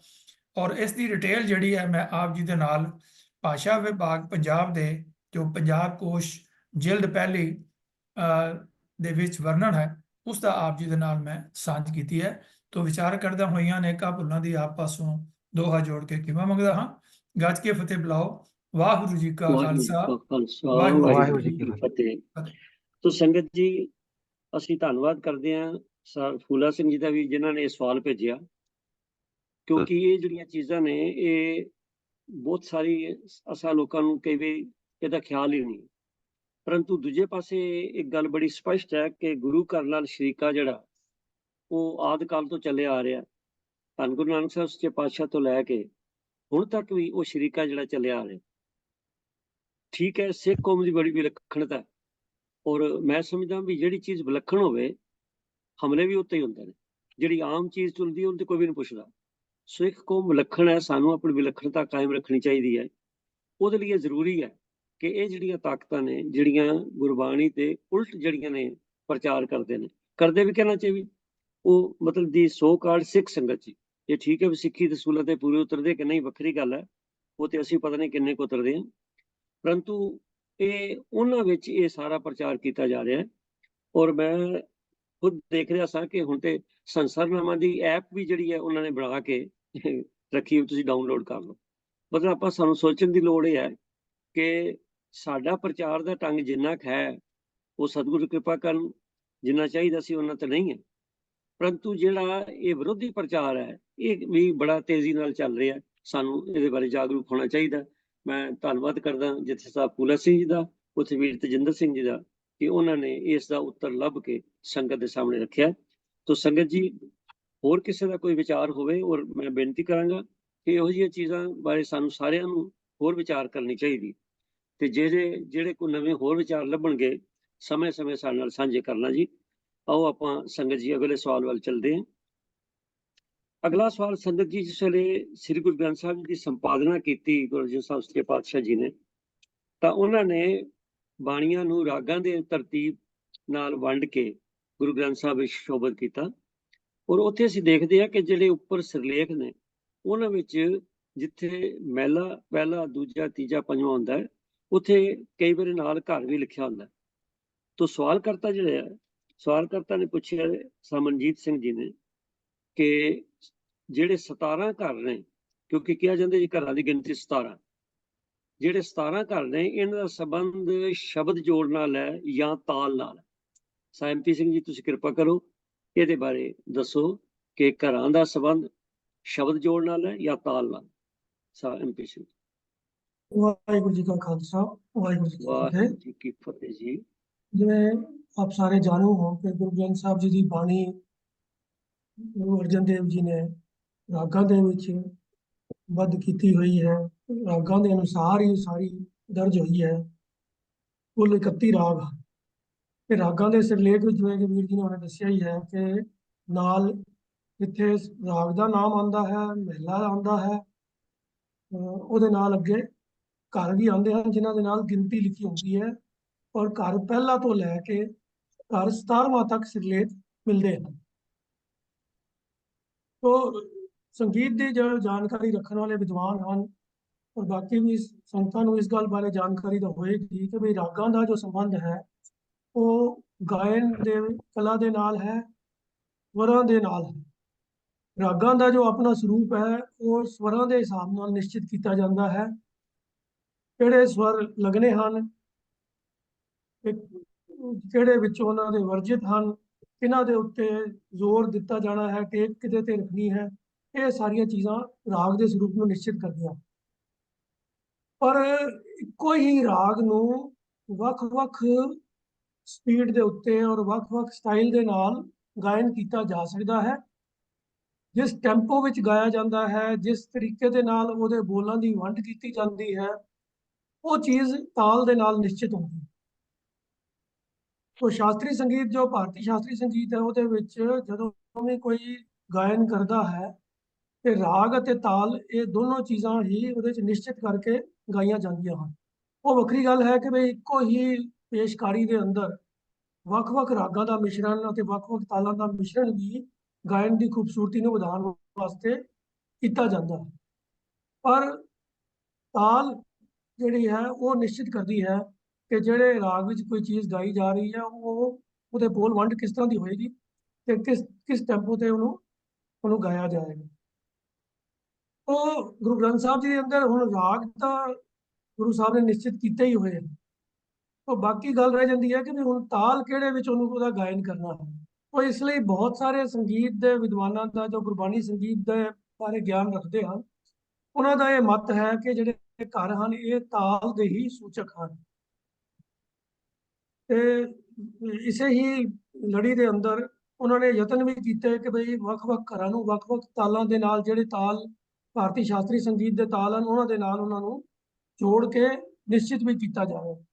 ਪਰ ਇਹਦੇ ਬਾਰੇ ਕੋਈ ਇੱਕ ਰਾਏ ਬਣ ਨਹੀਂ ਸਕੀ ਹੈ ਕਿ ਵੱਖ-ਵੱਖ ਵਿਦਵਾਨਾਂ ਦੇ ਵਿੱਚ ਮਤਭੇਦ ਵੀ ਹਨ। ਪਰ ਕੁਝ ਆਈਡੀਆ ਇਹ ਲੈ ਕੇ ਕਿ ਆਖਰ ਤਾਲ ਦਾ ਸੰਬੰਧ ਹੁੰਦਾ ਕਾਹਦੇ ਨਾਲ ਹੈ, ਉਹਦੇ ਵਿੱਚ ਜਿਹੜੀ ਚੀਜ਼ ਤਾਲ ਦੀ ਬਣਤਰ ਨੂੰ ਨਿਸ਼ਚਿਤ ਕਰਦੀ ਹੈ ਉਹ ਹੈ ਉਹਦੇ ਅੰਦਰ ਕਿੰਨੀ ਜਗ੍ਹਾ ਦੇ ਉੱਤੇ ਸਮ ਆਉਂਦਾ ਹੈ, ਜਿਹਨੂੰ ਤਾਲੀ ਕਿਹਾ ਜਾਂਦਾ। ਉਹ ਤਾਲੀ ਦੀ ਗਿਣਤੀ ਤੋਂ ਜਿਹੜਾ ਹੈ ਫਿਰ ਘਰਾਂ ਦਾ ਸੰਬੰਧ ਤਾਲ ਨਾਲ ਜੋੜਨ ਦਾ ਅਟੈਂਪਟ ਕੀਤਾ ਗਿਆ ਹੈ। तो एक प्रिंसिपल दयाल सिंह जी की एक पुस्तक है गुरमत संगीत सागर। ਉਹਦੇ ਅੰਦਰ ਆਪ ਜੀ ਨੇ ਜਿਹੜੇ 17 ਘਰ ਗੁਰੂ ਗ੍ਰੰਥ ਸਾਹਿਬ ਵਿੱਚ ਆਏ ਹਨ, ਉਹਨਾਂ 17 ਹੀ ਘਰਾਂ ਨੂੰ ਭਾਰਤੀ ਸੰਗੀਤ ਦੇ ਪ੍ਰਚਲਿਤ ਤਾਲਾਂ ਦੇ ਨਾਲ ਜੋੜਿਆ ਹੈ, ਜਿਨ੍ਹਾਂ ਦੀ ਡਿਸਕ੍ਰਿਪਸ਼ਨ ਜੋ ਹੈ ਮੈਂ ਆਪ ਜੀ ਦੇ ਸਾਹਮਣੇ ਸਕਰੀਨ ਤੇ ਸ਼ੇਅਰ ਕਰ ਰਿਹਾ ਹਾਂ। ਤੇ ਉਹਦੇ ਵਿੱਚ ਜੋ ਉਹਨਾਂ ਨੇ ਆਧਾਰ ਬਣਾਇਆ ਹੈ, ਜਿਸ ਆਧਾਰ ਦੇ ਉੱਤੇ ਉਹਨਾਂ ਨੇ ਇਹ ਤਾਲ ਨਿਯਤ ਕੀਤੇ ਹਨ, ਉਹ ਹੈ ਕਿ ਉਸ ਤਾਲ ਦੇ ਅੰਦਰ ਤਾਲੀਆਂ ਕਿੰਨੀਆਂ ਹਨ। ਉਹ ਘਰ ਪਹਿਲਾ ਭਾਵ ਇੱਕ ਤਾਲੀ, ਜਿਹੜਾ ਕਿ ਐਗਜ਼ਾਮਪਲ ਵਜੋਂ ਉਹਨਾਂ ਨੇ ਦਾਦਰਾ ਤਾਲ ਦਿੱਤਾ ਹੈ ਜਿਹਦੀਆਂ 6 ਮਾਤਰਾ ਹਨ। ਘਰ ਦੂਜਾ ਉਹ ਤਾਲ ਜਿਹਦੇ ਵਿੱਚ 2 ਤਾਲੀਆਂ ਹਨ, ਜਿਵੇਂ ਕਿ ਰੂਪਕ ਤਾਲ ਜਿਹਦੀਆਂ ਮਾਤਰਾ 7 ਹੁੰਦੀਆਂ ਹਨ। ਘਰ ਤੀਜਾ 3 ਤਾਲ ਜਿਹਦੀਆਂ 3 ਤਾਲੀਆਂ ਹੁੰਦੀਆਂ ਹਨ, ਮਾਤਰਾ 16 ਹੁੰਦੀਆਂ। ਘਰ 4 ਤਾਲ, ਉਹਦੇ ਵਿੱਚ 4 ਤਾਲੀਆਂ ਹੁੰਦੀਆਂ ਹਨ, ਮਾਤਰਾ 12 ਹੁੰਦੀਆਂ ਹਨ। ਜਿਨ੍ਹਾਂ ਨੂੰ ਤਾਲੀ ਦੇ ਬਾਰੇ ਜਾਣਕਾਰੀ ਨਾ ਹੋਵੇ ਉਹਨਾਂ ਵਾਸਤੇ ਮੈਂ ਇੱਕ ਗੱਲ ਦੱਸਦੇ ਹਾਂ ਕਿ ਜਦੋਂ ਰਾਗ ਦੇ ਗਾਇਨ ਕਰਨ ਦੇ ਉਹਦੇ ਸਵਰਾਂ ਦੀ ਨੋਟੇਸ਼ਨ ਬਣਾਈ ਜਾਂਦੀ ਹੈ, ਤਾਂ ਜਿਸ ਵੇਲੇ ਜਿਸ ਤਾਲ ਦੇ ਸਟੈਪ ਦੇ ਉੱਤੇ ਸਮ ਆਉਣਾ ਹੁੰਦਾ ਹੈ, ਜਾਂ ਜਿੱਥੇ ਜ਼ੋਰ ਦੇ ਕੇ ਤਬਲੇ ਵਾਲੇ ਨੇ ਉੱਥੇ ਉਹਨੂੰ ਇਸ ਤਰੀਕੇ ਦੇ ਨਾਲ ਸਵਰ ਕੱਢਣਾ ਹੁੰਦਾ ਹੈ ਜਿੱਥੋਂ ਪਤਾ ਲੱਗੇ ਕਿ ਵੀ ਇਸ ਥਾਂ ਦੇ ਉੱਤੇ ਬੋਲ ਨੂੰ ਜ਼ੋਰ ਦੇ ਕੇ ਬੋਲਣਾ ਹੈ, ਉਹਨੂੰ ਤਾਲੀ ਕਿਹਾ ਜਾਂਦਾ ਹੈ। ਉਹ ਇਸੇ ਤਰੀਕੇ ਨਾਲ ਹੀ ਪੰਜ ਤਾਲੀਆਂ ਵਾਲਾ ਤੇ ਇੱਕ ਉਹ ਘਰ ਪੰਜਵਾਂ ਹੈ। ਘਰ ਛੇਵਾਂ ਖੱਟ ਤਾਲ, ਖੱਟ ਦਾ ਮਤਲਬ ਹੀ 6 ਹੁੰਦਾ ਹੈ। ਘਰ ਸੱਤਵਾਂ ਮੱਧ ਤਾਲ, ਘਰ ਅੱਠਵਾਂ ਅਸ਼ਟਮੰਗਲ ਤਾਲ, ਘਰ ਨੌਵਾਂ ਮੋਹਿਨੀ ਤਾਲ, ਘਰ 10ਵਾਂ ਬ੍ਰਹਮ ਤਾਲ, ਘਰ 11ਵਾਂ ਰੁਦਰ ਤਾਲ, ਘਰ 12ਵਾਂ ਵਿਸ਼ਨੂੰ ਤਾਲ, ਘਰ 13ਵਾਂ ਮੁਚਕੁੰਦ ਤਾਲ, ਘਰ 14ਵਾਂ ਮਹਾਸ਼ਨੀ ਤਾਲ, ਘਰ 15ਵਾਂ ਮਿਸ਼ਰ ਬਰਨ ਤਾਲ, ਘਰ 16ਵਾਂ ਕੁਲ ਤਾਲ ਤੇ ਘਰ 17 ਚਰਚਰੀ ਤਾਲ। ਉਹ ਇਹ ਚਰਚਰੀ ਤਾਲ ਜਿਹੜਾ ਹੈ ਇਹਦੀਆਂ 40 ਮਾਤਰਾ ਹਨ ਤੇ 17 ਤਾਲੀਆਂ ਹਨ। ਉਹ ਇਸ ਆਧਾਰ ਦੇ ਉੱਤੇ ਪ੍ਰਿੰਸੀਪਲ ਦਿਆਲ ਸਿੰਘ ਜੀ ਨੇ ਇਹ ਤਾਲਾਂ ਨਿਸ਼ਚਿਤ ਕੀਤੀਆਂ ਹਨ। ਪਰ ਸਾਰੇ ਵਿਦਵਾਨ ਇਸ ਫੰਡ ਦੇ ਨਾਲ, ਇਸ ਬੰਦੇ ਨਾਲ ਸਹਿਮਤ ਨਹੀਂ ਹਨ। ਤੋ ਲੇਕਿਨ ਕੁਝ ਇੱਕ ਹੁਣ ਨਵੇਂ ਵਿਦਵਾਨ ਆਏ ਹਨ ਜਿਹੜੇ ਬਿਲਕੁਲ ਹੀ ਵੱਖਰੇ ਰਾਹ ਤੇ ਤੁਰ ਪਏ ਹਨ, ਜਿਨ੍ਹਾਂ ਦਾ ਮੰਨਣਾ ਹੈ ਜੀ ਕਿ ਇਹਦਾ ਤਾਲ ਨਾਲ ਕੋਈ ਸੰਬੰਧ ਹੀ ਨਹੀਂ ਹੈ, ਇਹਦਾ ਗਾਇਨ ਨਾਲ ਕੋਈ ਸੰਬੰਧ ਹੀ ਨਹੀਂ ਹੈ। ਹਾਲਾਂਕਿ ਗੁਰੂ ਗ੍ਰੰਥ ਸਾਹਿਬ ਜੀ ਦੀ ਅੰਦਰਲੀ ਗਵਾਹੀ ਸਾਨੂੰ ਇਸ ਗੱਲ ਵਾਸਤੇ ਸੁਨੇਹਾ ਦਿੰਦੀ ਹੈ ਕਿ ਘਰ ਦਾ ਸੰਬੰਧ ਗਾਇਨ ਦੇ ਨਾਲ ਜ਼ਰੂਰ ਹੈ। ਜਿਵੇਂ ਕਿ ਗੁਰੂ ਗ੍ਰੰਥ ਸਾਹਿਬ 'ਚ ਇੱਕ ਸਿਰਲੇਖ ਮਿਲਦਾ ਹੈ, ਏਕ ਸਵਾਨ ਕਹਿ ਘਰ ਗਾਵਨਾ। ਉਹਦੇ ਤੋਂ ਭਾਵ ਕੀ ਹੈ ਕਿ ਇਹ ਜਿਹੜਾ ਸ਼ਬਦ ਹੁਣ ਥੱਲੇ ਆ ਰਿਹਾ ਹੈ, ਇਹਨੂੰ ਉਸ ਸ਼ਬਦ ਦੇ ਤਾਲ ਵਿੱਚ, ਉਸ ਸ਼ਬਦ ਦੀ ਲੈਅ ਤੇ ਗਾਉਣਾ ਹੈ ਜਿਹੜਾ ਸ਼ਬਦ ਹੈ ਏਕ ਸਵਾਨ ਦੋਏ ਸਵਾਨੀ ਨਾਲ। ਇਸੇ ਤਰ੍ਹਾਂ ਹੀ ਇੱਕ ਸਿਰਲੇਖ ਹੋਰ ਮਿਲਦਾ ਹੈ, ਯਾਨੜੀਏ ਕੇ ਘਰ ਗਾਵਨਾ। ਉਹ ਕੀ ਹੈ ਕਿ ਜਿਹੜਾ ਸ਼ਬਦ ਹੁਣ ਥੱਲੇ ਆਏਗਾ ਉਹਨੂੰ ਯਾਨੜੀਏ ਮਾਨੜਾ ਉਸ ਵਾਲੇ ਸ਼ਬਦ ਦੇ ਤਾਲ ਦੇ ਉੱਤੇ ਜਾਂ ਉਹਦੇ ਲੈਅ ਦੇ ਉੱਤੇ ਗਾਇਨ ਕਰਨਾ। ਤਾਂ ਇਤਨਾ ਤਾਂ ਸਪਸ਼ਟ ਹੈ ਕਿ ਘਰ ਦਾ ਸੰਬੰਧ ਗਾਇਨ ਦੇ ਨਾਲ ਜ਼ਰੂਰ ਹੈ। ਕਿ ਇਹ ਤਾਲ ਦੇ ਨਾਲ ਨਿਸ਼ਚਿਤ ਕੀਤਾ ਜਾ ਸਕਦਾ ਹੈ ਜਾਂ ਨਹੀਂ ਕੀਤਾ ਜਾ ਸਕਦਾ, ਇਹਦੇ ਬਾਰੇ ਅਜੇ ਵੀ ਇੱਕ ਮਤ ਵਿਦਵਾਨਾਂ ਵਿੱਚ ਨਹੀਂ ਬਣ ਸਕਦੀ। ਪਰ ਹੁਣ ਨਵੇਂ ਵਿਦਵਾਨ ਕੁਝ ਹੋਰ ਨਿਕਲ ਆਏ ਹਨ ਜਿਨ੍ਹਾਂ ਨੇ ਕਿਹਾ ਜੀ ਇਹਦਾ ਸੰਬੰਧ ਗਾਇਨ ਨਾਲ ਹੀ ਨਹੀਂ ਹੈ, ਇਹ ਤਾਂ ਸ਼ਬਦ ਜੋੜ ਦੇ ਨਾਲ ਸੰਬੰਧ ਹੈ। ਉਹ ਇੱਕ ਐਸਾ ਲਿਖਾਰੀ ਵੀ ਹੋਇਆ ਹੈ ਜਿਸਨੇ ਸਾਰੀ ਹੀ ਇਸ ਪੁਰਾਣੇ ਗਾਇਨ ਦੀ ਪੱਧਤੀ ਨੂੰ ਬਦਲ ਕੇ ਕੇਵਲ ਤੇ ਕੇਵਲ ਗੁਰਬਾਣੀ ਦੇ ਸ਼ਬਦ ਜੋੜਾਂ ਤੇ ਉਹਨਾਂ ਦੇ ਪਦਿਆਂ ਦੀ ਗਿਣਤੀ ਦੇ ਹਿਸਾਬ ਦੇ ਨਾਲ, ਲਫ਼ਜ਼ਾਂ ਦੀ ਗਿਣਤੀ ਦੇ ਹਿਸਾਬ ਨਾਲ ਉਹਨਾਂ ਨੂੰ ਵੱਖਰੇ ਵੱਖਰੇ ਘਰਾਂ ਦੇ ਨਾਲ ਜੋੜਨ ਦੀ ਕੋਸ਼ਿਸ਼ ਕੀਤੀ ਹੈ। ਤੇ ਕਿਤਾਬ ਵੀ ਉਹਨਾਂ ਨੇ ਛਾਪ ਦਿੱਤੀ ਹੈ ਗੁਰਬਾਣੀ ਦੇ ਵਿੱਚ ਘਰ ਦੇ ਬਾਰੇ, ਉਹ ਪੰਜਾਬੀ ਔਰ ਅੰਗਰੇਜ਼ੀ ਦੋਹਾਂ ਭਾਸ਼ਾਵਾਂ ਵਿੱਚ ਛਾਪੀ ਹੈ। ਪਰ ਉਹ ਕਿਤਾਬ ਨੂੰ ਪੜ੍ਹਨ ਤੋਂ ਪਤਾ ਲੱਗਦਾ ਹੈ ਕਿ ਇਹ ਅਟੈਂਪਟ ਵੀ ਉਹਨਾਂ ਦੇ ਆਪਣੇ ਹੀ ਦਿਮਾਗ ਦੀ ਉਪਜ ਹੈ, ਪਰ ਪੂਰਨ ਤੌਰ ਦੇ ਉੱਤੇ ਉਹ ਗੁਰਬਾਣੀ ਦੀ ਤਰਤੀਬ ਦੇ ਨਾਲ ਫਿੱਟ ਬੈਠਦਾ ਨਹੀਂ ਹੈ। तो कई ਥਾਂ ਤੇ ਉਹਨਾਂ ਨੇ ਜ਼ਬਰਦਸਤੀਆਂ ਆਪਣੀ ਮਰਜ਼ੀ ਦੇ ਨਾਲ ਆਪਣੇ ਬਣਾਏ ਹੋਏ ਨਿਯਮਾਂ ਨੂੰ ਠੀਕ ਸਾਬਤ ਕਰਨ ਵਾਸਤੇ ਕਈ ਸਾਰੀਆਂ ਚੀਜ਼ਾਂ ਆਪ ਹੀ ਨਿਸ਼ਚਿਤ ਕਰ ਦਿੱਤੀਆਂ ਹਨ, ਜਿਹੜੀਆਂ ਗੁਰੂ ਗ੍ਰੰਥ ਸਾਹਿਬ ਜੀ ਦੇ ਅੰਦਰ ਦਿੱਤੇ ਗਏ ਜੋ ਸੰਕੇਤ ਹਨ ਉਹਨਾਂ ਨਾਲ ਬਿਲਕੁਲ ਮੇਲ ਨਹੀਂ ਖਾਂਦੀਆਂ। ਫੋਰ ਐਗਜ਼ਾਮਪਲ ਉਹ ਕਹਿੰਦੇ ਹਨ ਜੀ ਕਿ ਘਰ 17 ਨਹੀਂ ਹੈਗੇ, ਘਰ ਕੇਵਲ 10 ਹੀ ਹਨ ਤੇ 10ਵੇਂ ਤੋਂ ਲੈ ਕੇ 17ਵੇਂ ਤੱਕ ਸਾਰੇ ਜਿੰਨੇ ਵੀ ਸੰਕੇਤ ਨੇ ਉਹ ਘਰ ਦੂਜਾ ਦੇ ਹੀ ਸੰਕੇਤ ਨੇ, ਜਿਹੜੀ ਕਿ ਬੜੀ ਅਨਬਿਲੀਵੇਬਲ ਜਿਹੀ ਗੱਲ ਹੈ, ਅਣਹੋਣੀ ਗੱਲ। ਫਿਰ ਉਹਨਾਂ ਦਾ ਇਹ ਵੀ ਕਹਿਣਾ ਹੈ ਜੀ ਕਿ ਘਰ ਪਹਿਲਾ ਜਿਹੜਾ ਸ਼ਬਦ ਦੇ ਨਾਲ ਆਇਆ ਉਹਦਾ ਮੀਨਿੰਗ ਹੋਰ ਹੈ ਤੇ ਛੰਤ ਘਰ ਪਹਿਲਾ ਆਇਆ ਹੈ ਉਹਦਾ ਮੀਨਿੰਗ ਹੋਰ ਹੈ। ਯਾਨੀ ਅਗਰ ਜੇ ਸ਼ਬਦ ਛੰਤ ਨਹੀਂ ਹੈ ਤੇ ਘਰ ਪਹਿਲਾ ਦੇ ਮੀਨਿੰਗ ਹੋਰ ਨੇ, ਜੇ ਛੰਤ ਨਾਲ ਸ਼ਬਦ ਘਰ ਪਹਿਲਾ ਆਇਆ ਤਾਂ ਉਹਦੇ ਮੀਨਿੰਗ ਹੋਰ ਨੇ। ਉਹ ਇਸ ਤਰੀਕੇ ਦੇ ਨਾਲ ਉਹਨਾਂ ਨੂੰ, ਕਿਉਂਕਿ ਉਹ ਘਰ ਛੰਤਾਂ ਦੇ ਨਾਲ ਜਿਹੜਾ ਘਰ ਪਹਿਲਾ ਸੀ ਉਹ ਉਹਨਾਂ ਦੇ ਬਣਾਏ ਹੋਏ ਨਿਯਮਾਂ ਦੇ ਉੱਤੇ ਫਿੱਟ ਨਹੀਂ ਬੈਠਦਾ ਸੀ, ਤਾਂ ਉਹਨਾਂ ਨੇ ਚੁੱਕ ਕੇ ਇੱਕ ਨਵੀਂ ਕਾਢਤ ਕਰ ਦਿੱਤੀ ਕਿ ਛੰਤ ਘਰ ਪਹਿਲਾ ਵੱਖਰਾ ਹੋਏਗਾ ਤੇ ਸ਼ਬਦ ਦਾ ਘਰ ਪਹਿਲਾ ਵੱਖਰਾ ਹੋਏਗਾ। ਤਾਂ ਇਸੇ ਤਰੀਕੇ ਦੇ ਨਾਲ ਦੂਜਾ, ਤੀਜਾ, ਚੌਥੇ, ਪੰਜਵੇਂ ਘਰ ਦੇ ਵਿੱਚ ਵੀ ਇਸ ਤਰ੍ਹਾਂ ਉਹਨਾਂ ਨੇ ਵੱਖਰੇ ਵੱਖਰੇ ਨਿਯਮ ਕੱਢ ਦਿੱਤੇ ਹਨ, ਪਰ ਉਹ ਆਪ ਹੀ ਉਹਨਾਂ ਨਿਯਮਾਂ ਦੇ ਉੱਤੇ ਪੂਰੇ ਨਹੀਂ ਉਤਰਦੇ। ਜਦੋਂ ਉਹਨਾਂ ਨੂੰ ਇਹ ਰਿਕੁਐਸਟ ਕੀਤੀ ਗਈ ਕਿ ਅਸੀਂ ਤੁਹਾਨੂੰ ਨਾ ਇੱਕ ਸ਼ਬਦ ਪੜ੍ਹ ਕੇ ਸੁਣਾ ਦਿੰਦੇ ਹਾਂ ਤੇ ਤੁਹਾਨੂੰ ਇਹ ਦੱਸਾਂਗੇ ਨਹੀਂ ਕਿ ਇਹ ਕਿਹੜੇ ਘਰ ਜਾਂ ਕਿਹੜੇ ਰਾਗ ਦਾ ਸ਼ਬਦ ਹੈ, ਤੁਸੀਂ ਉਹਦੀ ਬਣਤਰ ਤੋਂ ਸਾਨੂੰ ਡਿਸਾਈਡ ਕਰਕੇ ਦੱਸੋਗੇ ਕਿਹੜਾ ਘਰ ਹੋਣਾ ਚਾਹੀਦਾ ਹੈ। ਕਹਿੰਦੇ ਨਹੀਂ, ਇਹ ਨਹੀਂ ਮੈਂ ਕਰ ਸਕਦਾ, ਮੈਨੂੰ ਪਤਾ ਹੋਵੇ ਕਿਹੜਾ ਘਰ ਹੈ ਤੇ ਮੈਂ ਉਹਦੀ ਜੋੜ ਸ਼ਬਦ ਵੰਡ ਤੁਹਾਨੂੰ ਦੱਸ ਦਿਆਂਗਾ ਕਿ ਕਿਵੇਂ ਬਣਦੀ ਹੈ, ਪਰ ਜੇ ਤੁਸੀਂ ਮੈਨੂੰ ਸ਼ਬਦ ਦੇ ਰਹੇ ਹੋ ਤੇ ਉਹਦਾ ਘਰ ਮੈਂ ਨਹੀਂ ਦੱਸ ਸਕਦਾ। ਉਹ ਕਹਿਣ ਤੋਂ ਮੁਰਾਦ ਕੀ ਹੈ ਕਿ ਇਹ ਸਿਰਫ ਇੱਕ ਕਰਵ ਫਿਟਿੰਗ ਵਾਲਾ ਕੰਮ ਹੈ ਕਿ ਜ਼ਬਰਦਸਤੀ ਵਿੱਚ ਜੋ ਉਹਨਾਂ ਨੇ ਆਪ ਨਿਯਮ ਘੜੇ ਉਹਦੇ ਮੁਤਾਬਕ ਉਹਨਾਂ ਨੇ ਵੰਡ ਕਰਕੇ ਤੇ ਆਪਣੇ ਨਿਯਮਾਂ ਨੂੰ ਸਹੀ ਸਾਬਤ ਕਰਨ ਦੀ ਕੋਸ਼ਿਸ਼ ਕੀਤੀ, ਔਰ ਉਸ ਚੱਕਰ ਦੇ ਵਿੱਚ ਉਹਨਾਂ ਨੇ 10ਵੇਂ ਤੋਂ ਲੈ ਕੇ 17ਵੇਂ ਘਰ ਨੂੰ ਸਿਰਫ ਦੂਜਾ ਘਰ ਬਣਾ ਦਿੱਤਾ ਤੇ ਹੋਰ ਰੱਖੇ ਉਹ ਸਾਰੇ ਅਗੇ ਮਿਸਪ੍ਰਿੰਟ ਹੈ।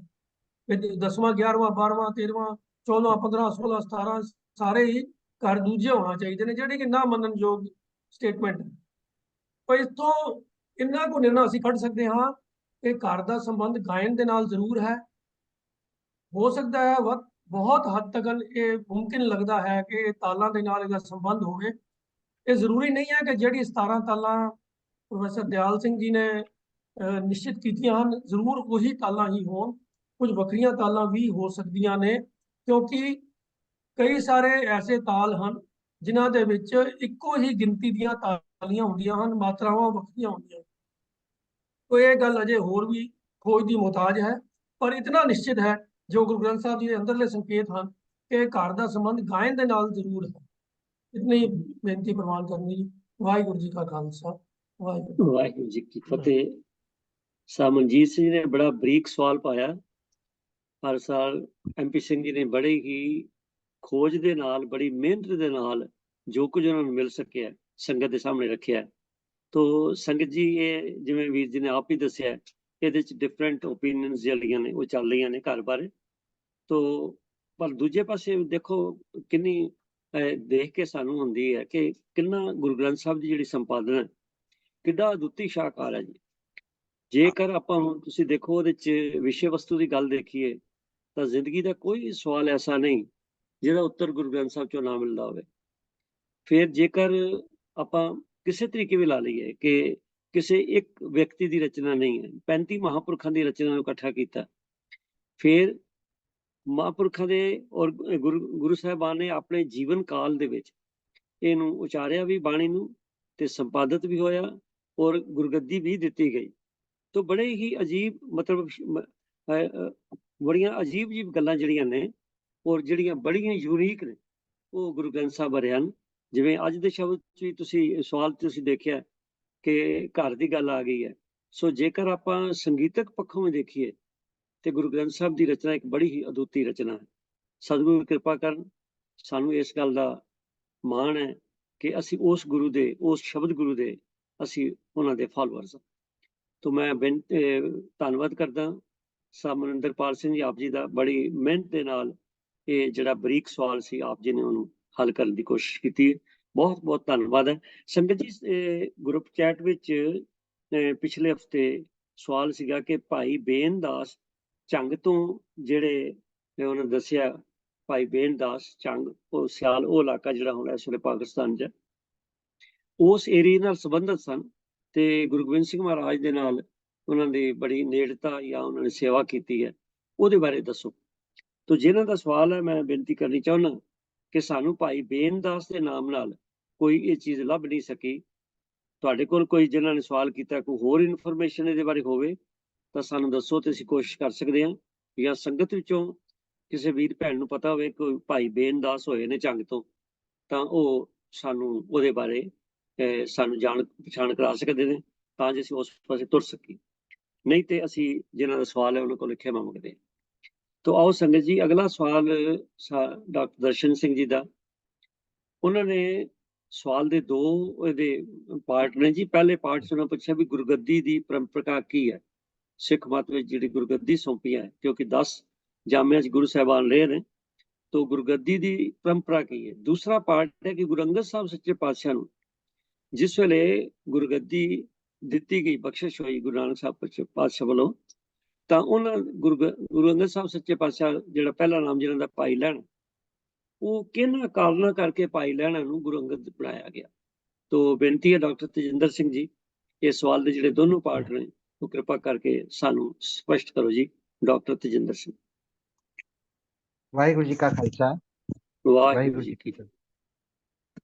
ਜ਼ਿਕਰ ਇਹ ਹੈ ਕਿ ਸ੍ਰੀ ਗੁਰੂ ਅੰਗਦ ਦੇਵ ਜੀ ਗੁਰੂ ਨਾਨਕ ਸਾਹਿਬ ਪਾਸੋਂ ਗੁਰਗੱਦੀ ਪ੍ਰਾਪਤ ਕਰਨ ਵਾਲੇ ਪਹਿਲੇ ਗੁਰੂ ਹੋਏ ਹਨ। ਤੇ ਮਰਿਆਦਾ ਦੀ ਗੱਲ ਜੇ ਕਰਨੀ ਹੈ ਤਾਂ ਅਸੀਂ ਪਹਿਲੇ ਗੁਰੂ ਸਾਹਿਬਾਨ ਵੇਲੇ ਜੋ ਰਵਾਇਤ ਬਣੀ ਗਈ ਉਸ ਵੱਲ ਜ਼ਰੂਰ ਧਿਆਨ ਰੱਖਾਂਗੇ। ਇਸ ਪ੍ਰਥਾਏ ਗੁਰੂ ਨਾਨਕ ਸਾਹਿਬ ਜੀ ਨੇ ਆਪ ਕੁਝ ਵਿਅਕਤ ਨਹੀਂ ਕੀਤਾ ਜਾਪਦਾ, ਪਰ ਗੁਰਗੱਦੀ ਦੇ ਮੌਕੇ ਤੇ ਪ੍ਰਾਪਤ ਇਤਿਹਾਸਕ ਬਿਰਤਾਂਤ ਜਾਣ ਕੇ ਸਾਹਿਬ ਸ੍ਰੀ ਗੁਰੂ ਨਾਨਕ ਦੇਵ ਜੀ ਦੀ ਚੋਣ ਪ੍ਰਤੀ ਦੂਰਅੰਦੇਸ਼ੀ ਤੋਂ ਜਾਣੂ ਹੋ ਸਕਾਂਗੇ। ਇਸ ਸੰਬੰਧ ਵਿੱਚ ਪਹਿਲਾਂ ਅਸੀਂ ਵਿਚਾਰ ਕਰਦੇ ਹਾਂ ਪ੍ਰਿੰਸੀਪਲ ਸਤਬੀਰ ਸਿੰਘ ਦੀ ਪੁਸਤਕ ਕੁਦਰਤੀ ਨੂਰ ਜੀਵਨੀ ਗੁਰੂ ਅੰਗਦ ਦੇਵ ਜੀ, ਜਿਸ ਦੇ ਪੰਨਾ 49 ਤੋਂ 52 ਤੱਕ ਕੁਝ ਅੰਸ਼ ਇਵੇਂ ਹਨ। ਪਹਿਲੀ ਗੱਲ ਦੇਖੋ ਕਿ ਦੁਨਿਆਵੀ ਪਾਤਸ਼ਾਹ ਜੋ ਹੁੰਦੇ ਹਨ ਉਹ ਆਪਣੇ ਜਿਉਂਦੇ ਜੀ ਕਿਸੇ ਨੂੰ ਪਾਤਸ਼ਾਹੀ ਨਹੀਂ ਦਿੰਦੇ। ਇੱਥੇ ਅਸੀਂ ਪੜ੍ਹਦੇ ਹਾਂ ਥਾਪਿਆ ਲੈਣੇ ਜੀਵ ਦੇ, ਭਾਵ ਗੁਰੂ ਸਾਹਿਬ ਨੇ ਆਪਣੇ ਸੰਸਾਰਕ ਕਾਲ ਦੇ ਵਿੱਚ ਹੀ ਭਾਈ ਲਹਿਣਾ ਜੀ ਨੂੰ ਗੁਰਗੱਦੀ ਸੌਂਪ ਦਿੱਤੀ।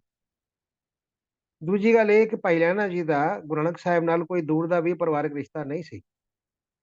ਗੁਰੂ ਨਾਨਕ ਸਾਹਿਬ ਨਾਲ ਭਾਈ ਲਹਿਣਾ ਜੀ ਦਾ ਭਾਵ ਭਗਤ ਦਾ ਰਿਸ਼ਤਾ ਸੀ। ਇੱਥੇ ਇਹ ਮਰਿਆਦਾ ਬਖਸ਼ੀ ਗਈ ਕਿ ਰਿਸ਼ਤੇ ਦਾ ਹੋਣਾ ਗੁਰਿਆਈ ਦਾ ਮਾਪਦੰਡ ਨਹੀਂ। ਹੁਣ ਵਿਚਾਰ ਕਰਦੇ ਹਾਂ ਵਿਧੀ ਅਤੇ ਰਸਮਾਂ ਦੀ। ਗੁਰਬਿਲਾਸ ਪਾਤਸ਼ਾਹੀ 6ਵੀਂ ਲਿਖਿਆ ਹੈ, ਗੁਰੂ ਨਾਨਕ ਦੇਵ ਜੀ ਨੇ ਗੁਰਗੱਦੀ ਬਖਸ਼ਣ ਵੇਲੇ ਭਾਈ ਲਹਿਣਾ ਜੀ ਨੂੰ ਗਲਵਕੜੀ ਵਿੱਚ ਲਿਆ ਅਤੇ ਫਰਮਾਇਆ ਕਿ ਤੁਹਾਡਾ ਨਾਮ ਅੰਗਦ ਹੋਆ।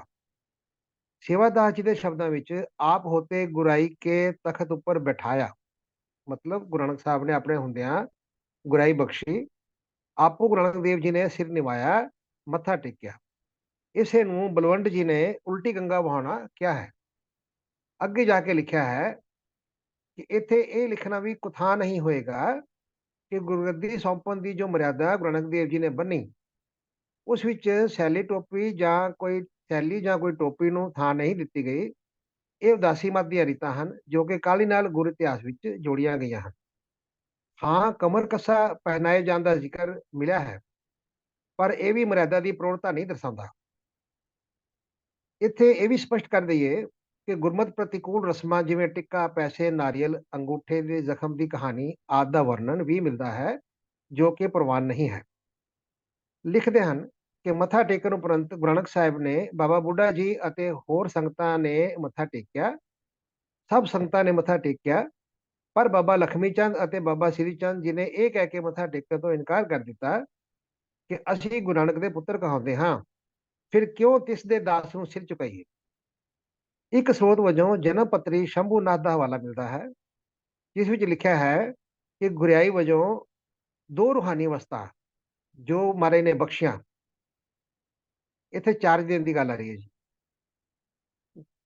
ਲਿਖਿਆ ਮਿਲਦਾ ਹੈ ਗੁਰਿਆਈ ਵਜੋਂ 2 ਰੂਹਾਨੀ ਅਵਸਥਾ ਗੁਰੂ ਨਾਨਕ ਸਾਹਿਬ ਨੇ ਬਖਸ਼ੀਆਂ, ਉਹ ਹਨ ਅਜ਼ਮਤ ਅਤੇ ਸ਼ਬਦ ਸੂਰਤ।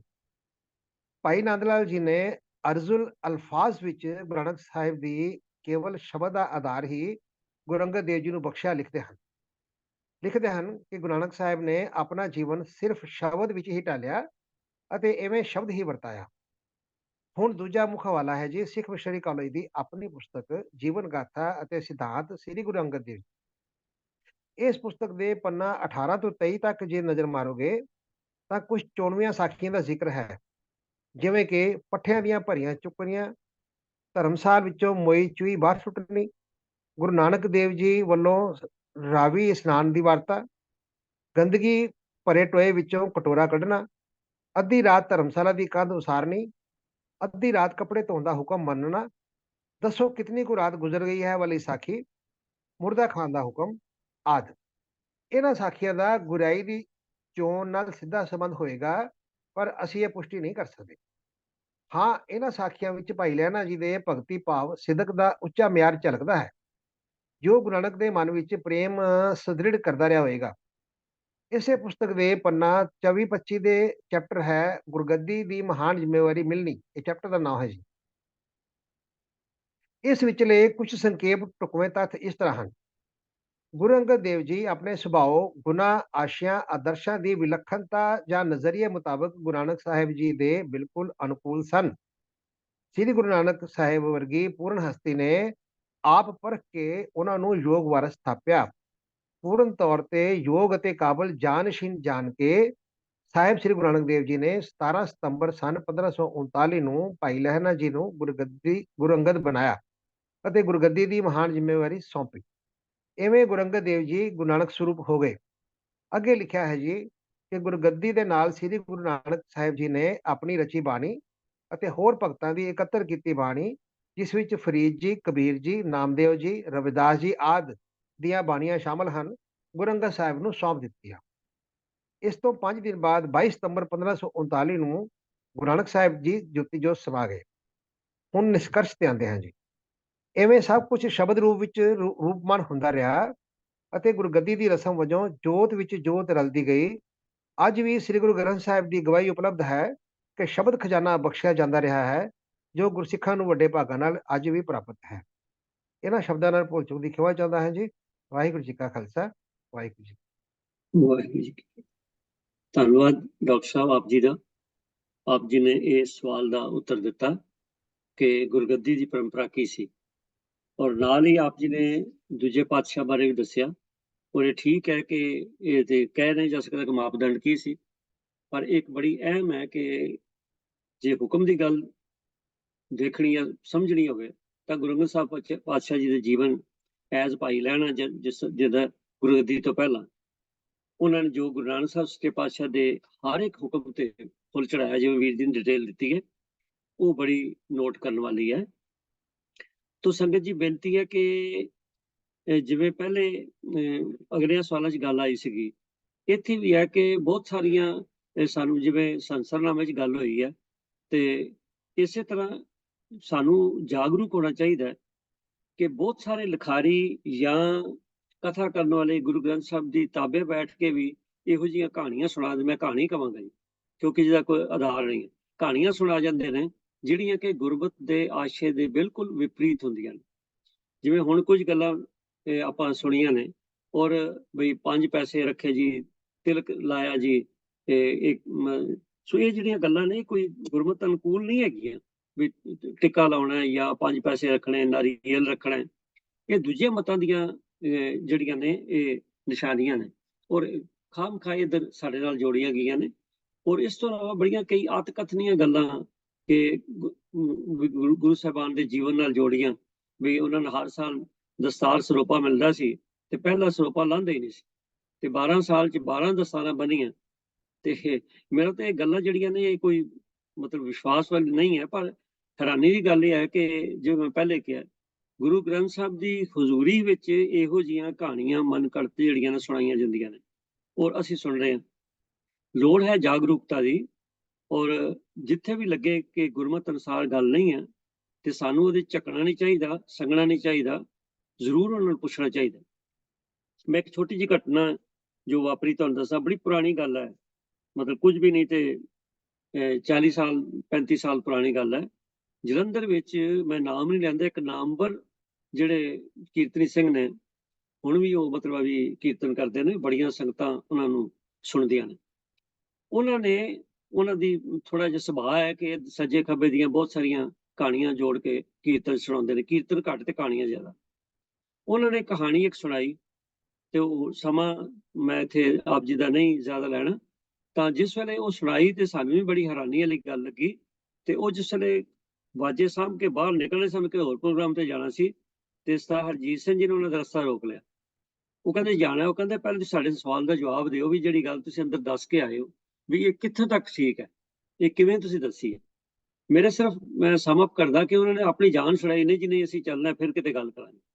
ਤੋ ਇਹੋ ਜਿਹਾ ਸਾਨੂੰ ਥੋੜਾ ਜਿਹਾ ਜ਼ਰੂਰ ਹੋਣਾ ਚਾਹੀਦਾ ਹੈ ਕਿ ਜੇ ਕੋਈ ਮੇਰੇ ਵਰਗਾ ਆਸੇ ਪਾਸੇ ਦੀ ਉਲਝ ਗੱਲ ਕਹਿ ਜਾਏ ਤਾਂ ਉਹਨੂੰ ਜ਼ਰੂਰ ਪੁੱਛਣਾ ਚਾਹੀਦਾ ਕਿਸੇ ਤਰੀਕੇ ਨਾਲ। ਤੋ ਇਹ ਸਾਨੂੰ ਜਾਗਰੂਕ ਹੋਣ ਦੀ ਲੋੜ।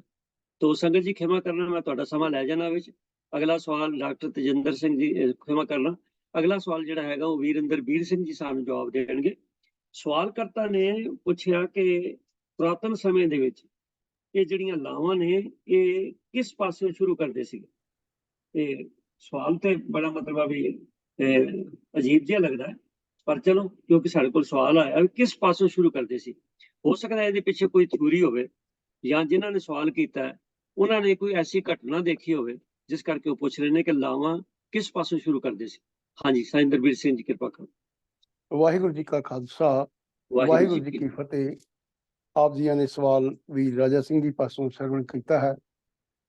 ਤੋ ਸੰਗਤ ਜੀ, ਸ਼੍ਰੀ ਗੁਰੂ ਗ੍ਰੰਥ ਸਾਹਿਬ ਦੇ ਅੰਦਰ ਅੰਕ 773 74 ਤੇ ਸੁਹੀਰਾ ਮਹਿਲਾ ਚੌਥਾ ਸਿਰਲੇਖ ਹੇਠ 4 ਛੰਤ ਦਰਜ ਹਨ, ਜਿਨ੍ਹਾਂ ਵਿੱਚ ਪਹਿਲਾ ਛੰਤ ਹਰ ਪਹਿਲੜੀ ਲਾਉ ਪ੍ਰਵਿਰਤੀ ਕਰਮ ਦ੍ਰਿੜਾਇਆ ਬਲਰਾਮ ਜੀਓ ਨਾਲ ਸ਼ੁਰੂ ਹੁੰਦਾ ਹੈ ਅਤੇ ਪੰਥ ਪ੍ਰਵਾਨਿਤ ਸਿੱਖ ਰਹਿਤ ਮਰਿਆਦਾ ਵਿੱਚ ਇਸ ਨੂੰ ਲਾਵਾਂ ਦਾ ਪਾਠ ਆਖ ਕੇ ਲਿਖਿਆ ਗਿਆ ਹੈ।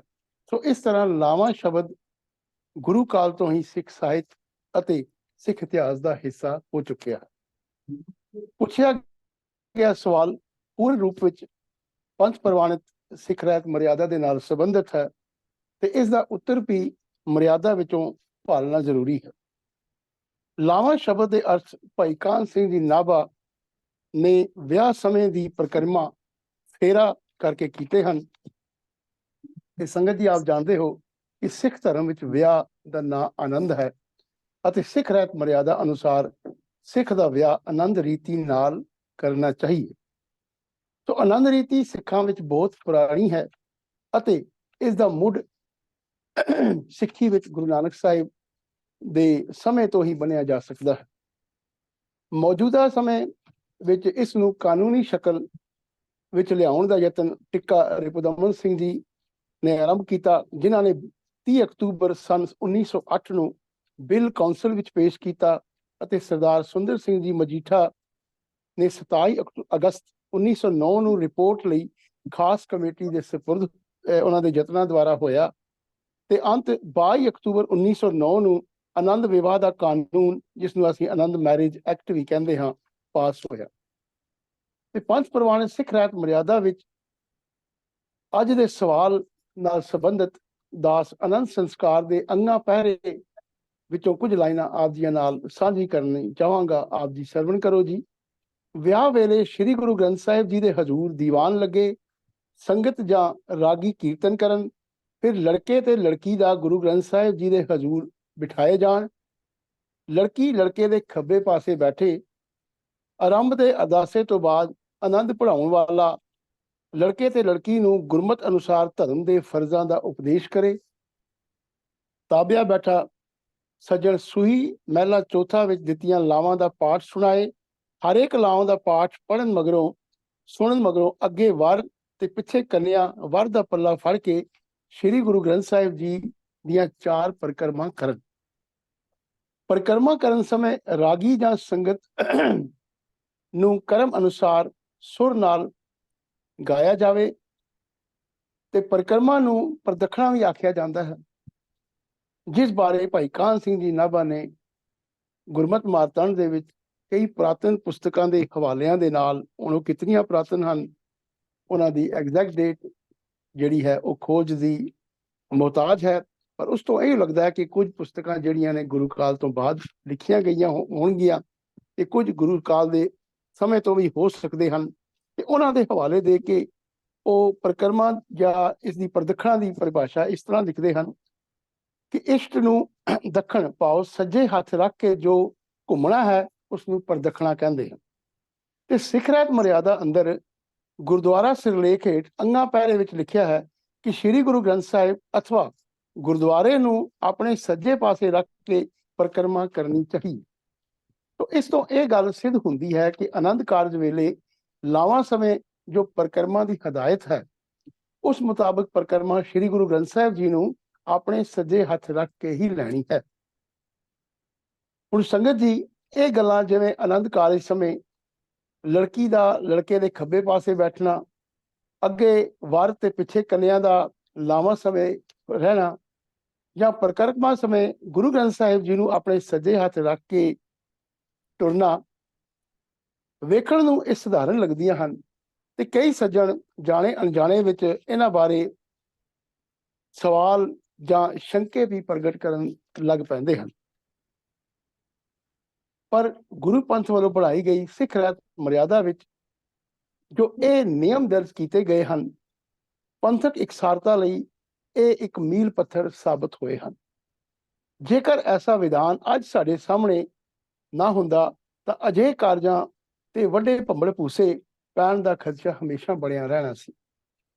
ਸੋ ਸੰਗਤ ਜੀ, ਹਰ ਸਿੱਖ, ਹਰ ਜਥੇਬੰਦੀ ਦਾ ਇਹ ਫਰਜ਼ ਬਣਦਾ ਹੈ ਕਿ ਉਹ ਨਿੱਜੀ ਸੋਚ, ਨਿੱਜੀ ਹੋਂਦ ਦਾ ਤਿਆਗ ਕਰਕੇ ਪੰਥਕ ਇਕਸਾਰਤਾ ਲਈ ਅਤੇ ਪੰਥਕ ਜਥੇਬੰਦੀ ਸਿੱਖ ਪੰਥ ਨੂੰ ਮਜ਼ਬੂਤ ਕਰਨ ਲਈ ਧੜੇਬੰਦੀ ਤੋਂ ਉੱਠ ਕੇ ਅਤੇ ਪੰਥ ਪ੍ਰਵਾਨਿਤ ਸਿੱਖ ਰਹਿਤ ਮਰਿਆਦਾ ਨੂੰ ਸਮਰਪਿਤ ਹੋ ਕੇ ਹੀ ਸਾਰੇ ਕਾਰਜ ਕਰਨ। ਤੋਂ ਆਸ ਹੈ ਜਿਨ੍ਹਾਂ ਦਾ ਵੀ ਇਹ ਸਵਾਲ ਵੀਰਾਂ ਦਾ ਹੋਏਗਾ ਉਹਨਾਂ ਨੂੰ ਆਪਣਾ ਉੱਤਰ ਮਿਲਿਆ ਹੋਵੇਗਾ, ਪਰ ਫਿਰ ਵੀ ਜੇ ਹੋਰ ਸਪਸ਼ਟੀਕਰਨ ਜਾਂ ਹੋਰ ਕੋਈ ਸਾਡੀ ਜਾਣਕਾਰੀ ਦੇ ਵਿੱਚ ਵਾਧਾ ਉਹ ਵੀਰ ਕਰਨਾ ਚਾਹੁੰਦੇ ਹਨ ਤੇ ਜ਼ਰੂਰ ਆਪ ਜੀਆਂ ਦਾ ਵੈਲਕਮ ਹੋਏਗਾ ਜੀ। ਆਪ ਜੀ ਸਾਡੇ ਨਾਲ ਵਿਚਾਰ ਸਾਂਝੀ ਕਰ ਸਕਦੇ ਹੋ। ਇਤਨੇ ਹੀ ਵਚਨ ਪ੍ਰਵਾਨ ਕਰਨੇ। ਵਾਹਿਗੁਰੂ ਜੀ ਕਾ ਖਾਲਸਾ, ਵਾਹਿਗੁਰੂ ਜੀ ਕੀ ਫਤਿਹ। ਬਹੁਤ ਸੁੰਦਰ ਗੱਲ ਕਹੀ ਵੀਰਿੰਦਰਬੀਰ ਸਿੰਘ ਤੁਸੀਂ ਕਿ ਨਿੱਜੀ ਵਿਚਾਰਾਂ ਨੂੰ ਛੱਡ ਕੇ ਧੜੇਬੰਦੀਆਂ ਨੂੰ ਛੱਡ ਕੇ ਇੱਕ ਸਾਰਤਾ 'ਚ ਰਹਿਣ ਲਈ ਜੋ ਸਾਡੀ ਮਰਿਆਦਾ 'ਚ ਲਿਖਿਆ ਸਾਨੂੰ ਫੋਲੋ ਕਰਨਾ ਚਾਹੀਦਾ। ਇਹ ਬੜੀ ਅਹਿਮ ਗੱਲ ਹੈ ਸੰਗਤ ਜੀ। ਅੱਜ ਸਿੱਖ ਪੰਥ ਵਿੱਚ ਬਹੁਤ ਸਾਰੀਆਂ ਵੱਖੋ ਵੱਖਰੇ ਰਾਵਾਂ ਕਰਕੇ ਅਸੀਂ ਵੰਡੇ ਗਏ। ਲੋੜ ਹੈ, ਅਸੀਂ ਅਕਸਰ ਇਹ ਨਾਰਾ ਲਾਉਂਦੇ ਹਾਂ ਕਿ ਸਾਡਾ ਇੱਕ ਵਿਧਾਨ ਤੇ ਇੱਕ ਨਿਸ਼ਾਨ ਹੋਣਾ ਚਾਹੀਦਾ। ਆਓ ਆਪਾਂ ਸਿੱਖ ਰਹਿਤ ਮਰਿਆਦਾ ਜਿਹੜੇ ਉਹਨੂੰ ਫੋਲੋ ਕਰੀਏ। ਔਰ ਵੈਸੇ ਤੇ ਕੋਈ ਇਹ ਵੀ ਕਹਿ ਸਕਦੇ ਸੱਜੇ ਖੱਬੇ ਦਾ ਕੀ ਫਰਕ ਹੈ, ਪਰ ਗੱਲ ਇੱਥੇ ਆ ਕੇ ਮੁੱਕੀ ਹੈ ਕਿ ਜਿਸ ਵੇਲੇ ਸਾਨੂੰ ਇਕਸਾਰਤਾ ਚਾਹੀਦੀ, ਯੂਨੀਫਾਰਮਿਟੀ ਚਾਹੀਦੀ ਹੈ, ਉਹਦੇ ਲਈ ਇਹ ਜ਼ਰੂਰੀ ਹੈ ਕਿ ਅਸੀਂ ਜੋ ਸਿੱਖ ਰਹਿਤ ਮਰਿਆਦਾ 'ਚ ਲਿਖਿਆ ਉਹਨੂੰ ਫੋਲੋ ਕਰੀਏ। ਧੰਨਵਾਦ ਵੀਰ ਇੰਦਰਬੀਰ ਸਿੰਘ ਜੀ, ਆਪ ਜੀ ਦਾ ਬਹੁਤ ਬਹੁਤ ਧੰਨਵਾਦ ਹੈ। ਤੋ ਸੰਗਤ ਜੀ ਸਮਾਂ ਹੁਣ ਹੋ ਗਿਆ, ਤੋ ਇੱਕ ਸਵਾਲ ਸਾਡੇ ਕੋਲ ਰਹਿ ਗਿਆ। ਮੈਂ ਜਿਹੜਾ ਸਵਾਲ ਹੈ ਉਹਨਾਂ ਕੋਲ ਖਿਮਾ ਮੰਗਾਂਗਾ। ਅਗਲੇ ਹਫਤੇ ਆਪਾਂ ਸਭ ਤੋਂ ਪਹਿਲੇ ਉਸ ਸਵਾਲ ਨੂੰ ਲਵਾਂਗੇ ਜੀ। ਤੋ ਸੰਗਤ ਵਿੱਚ ਅਗਰ ਕੋਈ ਨਵਾਂ ਵੀਰ ਭੈਣ ਜੁਆਇਨ ਕੀਤਾ ਤਾਂ ਉਹ ਆਪਣਾ ਹੈਂਡ ਰੇਜ਼ ਕਰਕੇ ਆਪਣੀ ਇੰਟਰੋਡਕਸ਼ਨ ਦੇ ਸਕਦੇ ਨੇ ਜੀ, ਕਿਉਂਕਿ ਕੁਝ ਇੱਕ ਨਾਮ, ਕੁਝ ਇੱਕ ਨੰਬਰ ਨੇ ਜਿਹੜੇ ਕੇਵਲ ਫੋਨ ਨੰਬਰ ਨੇ ਜਾਂ ਆਈਫੋਨ ਲਿਖਿਆ ਹੈ, ਇੱਕ ਨੇ 12277 ਨਹੀਂ ਲਿਖਿਆ, ਤਾਂ ਉਹਨਾਂ ਨੂੰ ਬੇਨਤੀ ਹੈ ਵੀ ਕਿਰਪਾ ਕਰਕੇ ਜੇ ਆਪਣਾ ਨਾਮ ਲਿਖ ਦਿਆ ਕਰੋ ਤੇ ਬਹੁਤ ਵਧੀਆ। ਤੋ ਹੁਣ ਅਗਰ ਸੰਗਤ 'ਚ ਕੋਈ ਨਵਾਂ ਐਂਟਰੈਂਟ ਬੈਠਾ ਹੈ ਤੇ ਉਹਨਾਂ ਨੂੰ ਬੇਨਤੀ ਹੈ ਵੀ ਉਹ ਆਪਣੀ ਇੰਟਰੋਡਕਸ਼ਨ ਦੇ ਦੇਣ। ਤੋ ਨਹੀਂ ਤੇ ਮੈਂ ਸਰਜੀਤ ਸਿੰਘ ਜੀ ਹੈਗੇ ਨਾ, ਹਾਂਜੀ ਮੰਗਦਾ ਨਾਲ ਹੀ ਬੇਨਤੀ ਕਰਦੇ ਹਾਂ ਕਿ ਕੁਝ ਇੱਕ ਸਵਾਲ ਜਿਹੜੇ ਨੇ ਬੜੇ ਯੂਨੀਕ ਸੀਗੇ ਤੇ ਉਹਨਾਂ ਬਾਰੇ ਹੋ ਸਕਦਾ ਡਿਫਰੈਂਟ ਓਪੀਨੀਅਨਸ ਹੋਣ, ਤੇ ਮੈਂ ਸੰਗਤ ਨੂੰ ਬੇਨਤੀ ਕਰਾਂਗਾ ਵੀ ਗਰੁੱਪ ਚੈਟ ਵਿੱਚ ਜਾਂ ਤੁਸੀਂ ਬਾਅਦ ਵਿੱਚ ਸਾਨੂੰ ਉਹਦੇ ਬਾਰੇ ਲਿਖੋ ਤਾਂ ਜੇ ਅਸੀਂ ਫਰਦਰ ਉਹਨੂੰ ਹੋਰ ਪੁਣ-ਛਾਣ ਕਰਕੇ ਸੰਗਤ ਦੇ ਸਾਹਮਣੇ ਰੱਖ ਸਕੀਏ। ਇੱਕ ਵਾਰੀ ਫੇਰ ਭੁੱਲਾਂ ਦੀ ਖਿਮਾ ਸਾਰੇ ਪੈਨਲ ਦੀ ਵੀ ਆਪਸ ਨੂੰ ਮੰਗਦਾ, ਔਰ ਅਗਲੇ ਸੋਮਵਾਰ ਤੱਕ ਇਸੇ ਤਰ੍ਹਾਂ ਆਪ ਨੂੰ ਮਿਲਣ ਲਈ ਫਿਰ ਅਸੀਂ ਆਸ਼ਾ ਰੱਖਦੇ ਹਾਂ। ਜਦ ਤੱਕ ਆਓ ਫਤਿਹ ਸਾਂਝ ਕਰ ਲੈਂਦੇ ਹਾਂ। ਵਾਹਿਗੁਰੂ ਜੀ ਕਾ ਖਾਲਸਾ, ਵਾਹਿਗੁਰੂ ਜੀ ਕੀ ਫਤਿਹ।